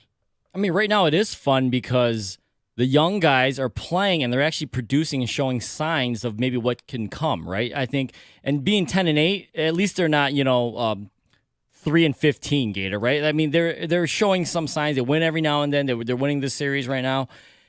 I think it's okay now, but what happens, because they're not playing for anything, what happens next year? And this is the dark cloud. If Javi Baez is still on this team, even with all these young guys, I don't think they'll be able to, this organization will be able to escape that from the fan base that Javi Baez is still there. He's going to be too distracting, even though they have all these other young guys. That is a big thing, I think, this offseason to address right away as far as fan interest. You know what I'm saying, Doug? I know they're going to be interested, but you cannot ignore Javi Baez. You just can't. It's so funny because the last 2 stops they've made on this road trip, well, I guess it wasn't, but between Williamsport and Chicago, Baez has gotten a hero's welcome. It's so bizarre because we're like, that's not the guy we had, and I just can't get over the hero's welcome. Well, you said on the road. Yep. So it's not going to happen here. 248-539-9797. We'll get to your phone calls and feedback coming up. I don't know if other people are finding this team interesting. We just pointed out how they're so different from what they've been for so many years that you just, I don't know. Maybe because it's different and that'll wear off. This is, is eerily similar to a 1978 team. It really is. I've got those stats in front of me and the ages of the players. And that worked out. That's like the best case scenario. Yeah, well, maybe not the best. They only won 1 World Series, but they did win a World Series, the core that came up together. And it took them a while to get there. I mean, that's 78 to 84 is 6 full seasons. And if this is, nobody wants to wait 6 years to win a World Series, but at least you're making the playoffs earlier now as a possibility because there are more teams than what that team in 78 had to go through. You had to win the division to make the playoffs. Yeah, are these numbers worth going over? I mean, I think we're not going to bore people to death with numbers. I don't think so. I mean, because you go back to the 1978 team, and you got Lou Whitaker at 21, Alan Trammell was 20, Jason Thompson, the first baseman, was 23, Steve Kemp, the outfielder, was 23, Lance Parrish was 22. I mean, that's an impressive group of and that's just position players, let alone, Dave Rozema was 21, Jack Morris was 23. So it was a young team, and you had Mark Fidrich, who was 23 at the time, that you were hoping was going to be able to come back from injury. Unfortunately, he wasn't. But the point being, a ton of youth on that team, and there's a ton of youth on this team, and it feels like these guys aren't going anywhere. Like, these are pieces. Some of these guys are going to be absolute foundation pieces, and other guys are getting that opportunity to find out if they are. It's Carson Anderson, 97.1 The Ticket.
All right, so oddly, I mean, you try and stay up with what Detroiters are interested in. So we know that you guys are very interested in the Lions. So every day we're finding all the Lions content that might be interesting to you each and every day. And that's usually the case when we get to football season, regardless of how good or bad the Lions are. This year, it's unprecedented excitement. And typically, with a Tiger team that would be fading, we wouldn't bring them up much because we're not sure. Like if we talk about a topic that you're not interested in, this isn't good for us. And maybe I'm wrong on this, Gator, but I feel like this team is interesting. And is anybody else like me have watched the last 3 days going, I can get on board with this, what they've done here, young players. And yeah, they've won, and that certainly makes a difference because you start to believe in this young core. I will say there's something about the idea that when they won that game in Williamsport, the way they flew out of the dugout, came flying over the rails, it felt like, because I made the comparison, there was so many young guys. That whole day was the Tigers and Yankees visiting with the Little League teams. Mm-hmm. Unless you're Aaron Judge, apparently. Well, that was a whole nother story, and we'll get to that later. But so the Yankees were the star, right? I felt like the Tigers were like one of the Little League teams. All these young guys that were kind of I'm sure the Tigers are doing the same thing. Some of the Tigers are probably doing the same thing the Little Leaguers were, which is, hey, that's Aaron Judge, right? Yeah. That kind of thing. Hey, that's Juan Soto. Like they were probably kind of in awe. And then they won the game, and they came flying out of the dugout, and there were kids at the game, that Little League game, that you could see cheering the Tigers that were the bit player in this Yankee sonnet, right? I mean, it was all about the Yankees, and the bit player, the supporting actor, stole the show. It was David versus Goliath in that game, and the way the Tigers celebrated, they celebrated like they were a Little League team. It was awesome. And get to do that in front of all the Little Leaguers that are there, because that's the only people who are in attendance in that game were Little Leaguers and their parents. Yep. So they all got to experience that, and I'm sure that was so cool for the Little Leaguers to be there for that. And then they get to see that these guys are celebrating just like they would. And I think the Tigers probably forgot for a half a second that, oh, wait a minute, we got to congratulate the Yankees on a good game. Good game. Go through the handshake line, hope nobody spits on their hand or whatever. But it worked out, and it was a great moment, and it's one moment in a bunch of great moments we've seen with this youthful team, and the youthful team is fun to watch. Watching these guys grow. So I guess we won't belabor the point. We'll read some of the feedback, and if you want to talk about them, I guess, and I go back, for many of you, I don't know in your lifetime you've seen a lineup. Not just the pitchers are different, but a everyday lineup, 1 to 9, the players that take the field and hit with this many homegrown guys. It goes back to the 80s. From Tom in his car, all these young Tigers we're talking about, as much as we hated Avila as a GM, how many of these kids are Avila's draft or Harris's draft? There's a lot of Avila guys. There's a lot of Avila guys. With Harris, it's only been trades, right? Yeah, because, basically his drafts have been... Yeah, Sweeney is a Harris trade. And... Vierling is a Harris move. Yeah, I haven't included Vierling at all on this young guys, but yeah, he's not, because he's not young, but he's played better than average here, and but it's there's a lot of Avila guys here. Parker Meadows. These are all Avila guys. Avila guy, Riley Green, Avila guy, Kerry Carpenter, Avila guy, Cole Keith, Avila guy, Torque, Avila guy, Young, Avila guy, Jake Rogers. Dylan Dingler. Jake Rogers isn't a homegrown guy. I forgot about that. No, he was a trade. He was traded for when he was a child, but they traded for him. A child. And they got Dingler at that spot too. So yeah. I'm concerned about Max Clark. I see a flashy, self-promoting flake whose priority is all in social media. Well, I'm sorry you see that. Yeah, I Watch him play. I hope you see a player that's killing it too at both levels he's been at. But yes, he's a full eye black all over my face, hitting machine. Yeah, and fielding machine. Yeah, he's showing off a lot of base wolf. stealing machine. I saw this in travel baseball all summer. Yeah, he is that kid. Every team's got one, right, Doug? Yeah, well, every travel team has an eye wash guy without question. I mean, by like the 8th inning, you see his belly button because he's just completely undone on his So the funny jersey. thing wearing about a thong. the funny thing about Max Clark is, I think a lot of this is it's youth, and you know who else kind of had youth? Part of it, and now we don't see and hear about as much anymore, is J-Mo. Remember when J-Mo here was making social media posts everywhere and people were getting uncomfortable? But I look at Max Clark and I see just the way that he carries himself. It's like Bryce Harper. And I'm not going to say he's going to end up being like Bryce Harper talent-wise. I hope so. Mm-hmm. But he was just voted – Max Clark was just voted as being, I think, the fastest guy in the minors. One of the fastest guys in the minors. Yep. He's got a bunch of stolen bases. He plays a flawless center field.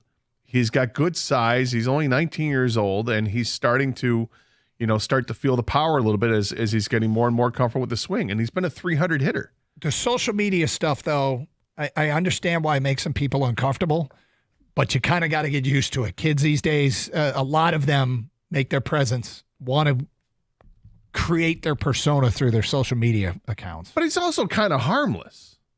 It's not like the social media stuff. I don't even know if is it brash or is it just that he's just doing it, right? A lot of it is self-promoting. Like here he is taking a swing and, hey, my first home run, or here's a double I hit or whatever, but it's not, I don't think it's terribly in your face. And if it is, don't watch it. Yeah.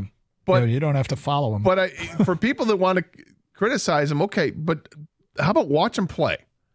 And what is he like as a player? And how does he carry himself when he's on the field? Does the team gravitate towards him or do they run from him? Because I think this guy he's going to be legit, man. And we'll probably see him sooner than later. Steven at work says, you think Baez will request out at the end of the year? I think the writing's on the wall that he's done. Maybe that'll make Chris's decision to get rid of him. How is he going to, what's he going to request? To just void his contract? I mean, that's not going to happen. I think how miserable would he have to be to say, hey, that whole 60 whatever million you still owe me?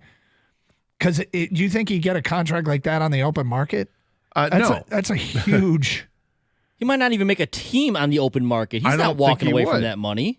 But maybe what he does is try to negotiate a settlement and a buyout. Yeah. That's possible. For less than what the contract is. He's owed $73 million after this year. Give me 70, I'll leave right now. Like seriously, that's the type of buyout it'd be, right? I don't know. I mean, maybe he's just so embarrassed with how bad he's performed. You don't know how people feel. But maybe it's just something where, hey, negotiate it. I'll leave for $60 million, and then maybe he can latch on with another team or not. I doubt it. Yeah. This screams like if the Tigers were to release him, it screams spring training invitee from some other team. Right. That they'd take a look, but not give him a contract. But that's something they'll deal with after the season. When Scott Harris said that they're not even discussing it, right now, and he said that like a month ago, I believe him. I think it's something that's on the back burner. And hey, maybe I had internal thoughts, but we'll deal with that later. Right now, we're still trying to keep this team together and find pitchers that can be the next undecided. We got a text here that probably hit the nail on the head of what is more likely to happen. And it doesn't mean it's great, but I think it's realistic. This person texted us, I don't see why Javi Baez just can't be a $30 million Ramon Santiago moving forward if we won't buy him out. He can be a backup middle infielder, but under no circumstances an everyday shortstop. You don't want him to be a $30 million Ramon Santiago, but if he won't accept the buyout and you're paying him anyway, is he good enough to be a bit player? A defensive replacement? No. A guy who spells? Well, I mean... I say that because... What are you going to do? Just pay him and have him go away? Yeah. You'd rather do that than keep him on as a $30 million Ramon Santiago? Yes, because it's a roster spot that we need. And well, he shouldn't block anybody, Scott Harris. I will agree with that. If he's blocking, if McGonigal's ready, and I know you're big on Navigado, but if McGonigal's ready, which are both minor league shortstops, then yeah, I wouldn't block them for him. that's the problem. He's not even Ramon Santiago. Well, he's not good defensively right You got to now. let him go. I mean, this is going to be big for the perception for the fans is that this Javi Baez move, what they do with Javi Baez. Perception.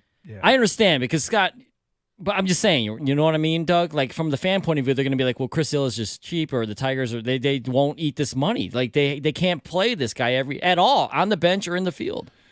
You know, there was I was listening to Mike the other day, and he was Mike Valenti talking about Javi Baez, and they were discussing if you buy him out or not, and you can't put him in the game in any kind of situation.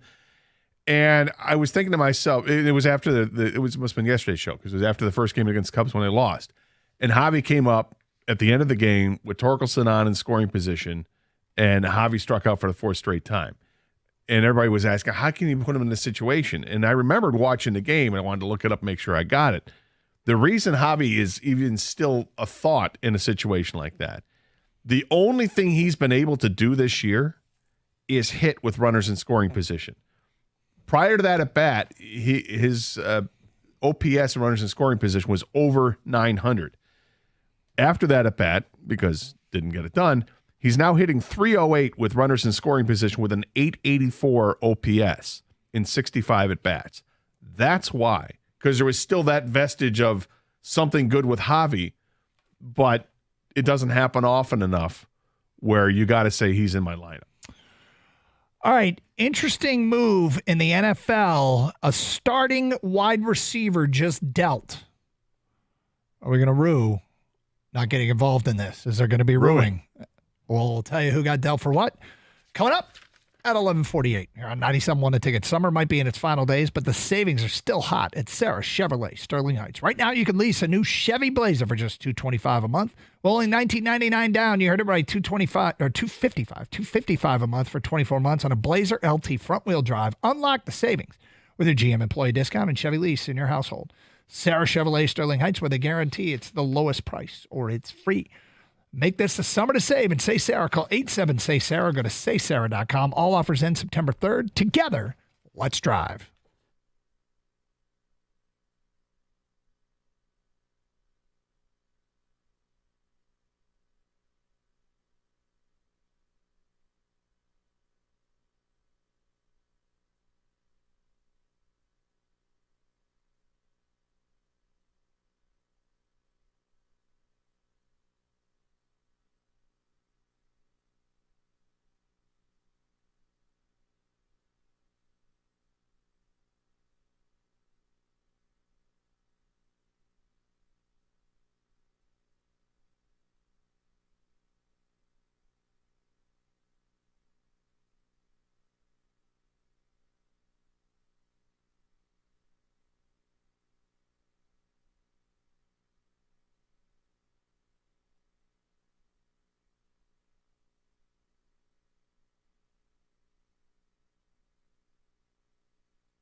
Okay. Jahan Dotson just got traded from the Foot Commanders to Philadelphia.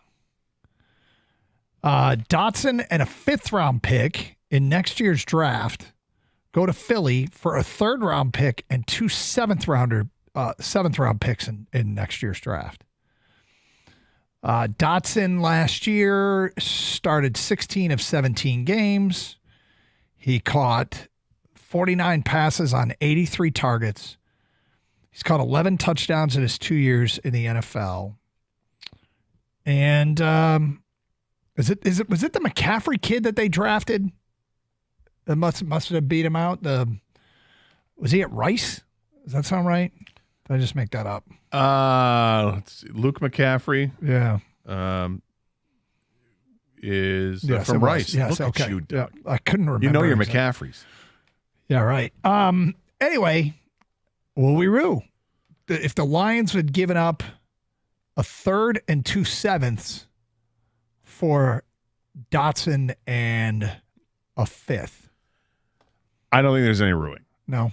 Jahan Dotson in 2 seasons has 1,000 yards receiving. Last year he had, like you mentioned, 49 catches or whatever for 500 and something yards. Mm-hmm. He had more yards the previous year on fewer receptions and had less touchdowns last year on fewer receptions. He had 7 his rookie season. That's pretty good for a rookie. And then backs up with 4 his second year. He's an undersized guy. So a slot type dude. Yeah. I'm just that's not a ruining one. Probably not. If you're going to tell me that he was 23 years old and they just moved a guy who was 6'3" and 215 pounds that had those same numbers, I might say, oh, that's different. They also gave up a 3rd-round pick to get him. I get a 5th back. They give a 3rd and 2 7ths. That's nothing little to give up. Yeah, I don't think. I mean, look, you always ask the question. Yeah. Do we rue? A, do we rue? B, does it impact us? This doesn't feel like it puts Philly over the top in any way. So no, no, not at all. But I mean, he's got talent. He's fast as hell. Mm-hmm. We saw him play in the Big Ten when he was at Penn State. He's a pretty good player. But in the NFL, he hasn't reached a plateau where you say can't miss guy. He's going to be a game changer. 248-539-9797. Back to your open line. Call Steve is in Dearborn, and he's on 97 on the ticket. Hi, Steve. Hi. Hey. Thanks for taking my call. Sure. You know, I think the way I would describe the shortstop problem is the guy is a cancer and he has to be removed. This guy is bringing down the team simply because he doesn't care. How can 1 week you start getting base hits, hitting home runs, and then the following week you strike out 4 times in Chicago?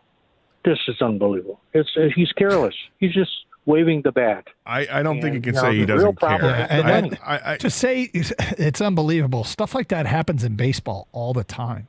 Yeah, I wouldn't say he doesn't care. If you want to say that he doesn't have the skills anymore, that's fair, and I agree with you. I think that they should DFA him at the end of the season, or if not sooner. But if they want to wait to the end of the year to do it, that's fine. The Tigers aren't making the playoffs right now, so and I agree there might with he might have some value teaching some of the younger players some of the nuances of the game that maybe you can teach because you can't do anymore. Well, I think if he were cancer, they would have found a way. I don't think he's. I hate that term anyway, but I don't think he's that type of player where his attitude is rubbing off. You're being very kind. Well, but I don't. But let me ask you this, Steve. Do you think his attitude is such that it rubs the players the wrong way, or it sets a bad example, or is it just that he's just bad? He's just a bad player. He doesn't have the skills. I think it's a combination. I think when you have men on base and he comes out and he strikes out. Yeah, but he does. Actually, did you hear the numbers that he's read off? Yeah, he's been good with. He's actually been really good with runners in scoring position. His OPS is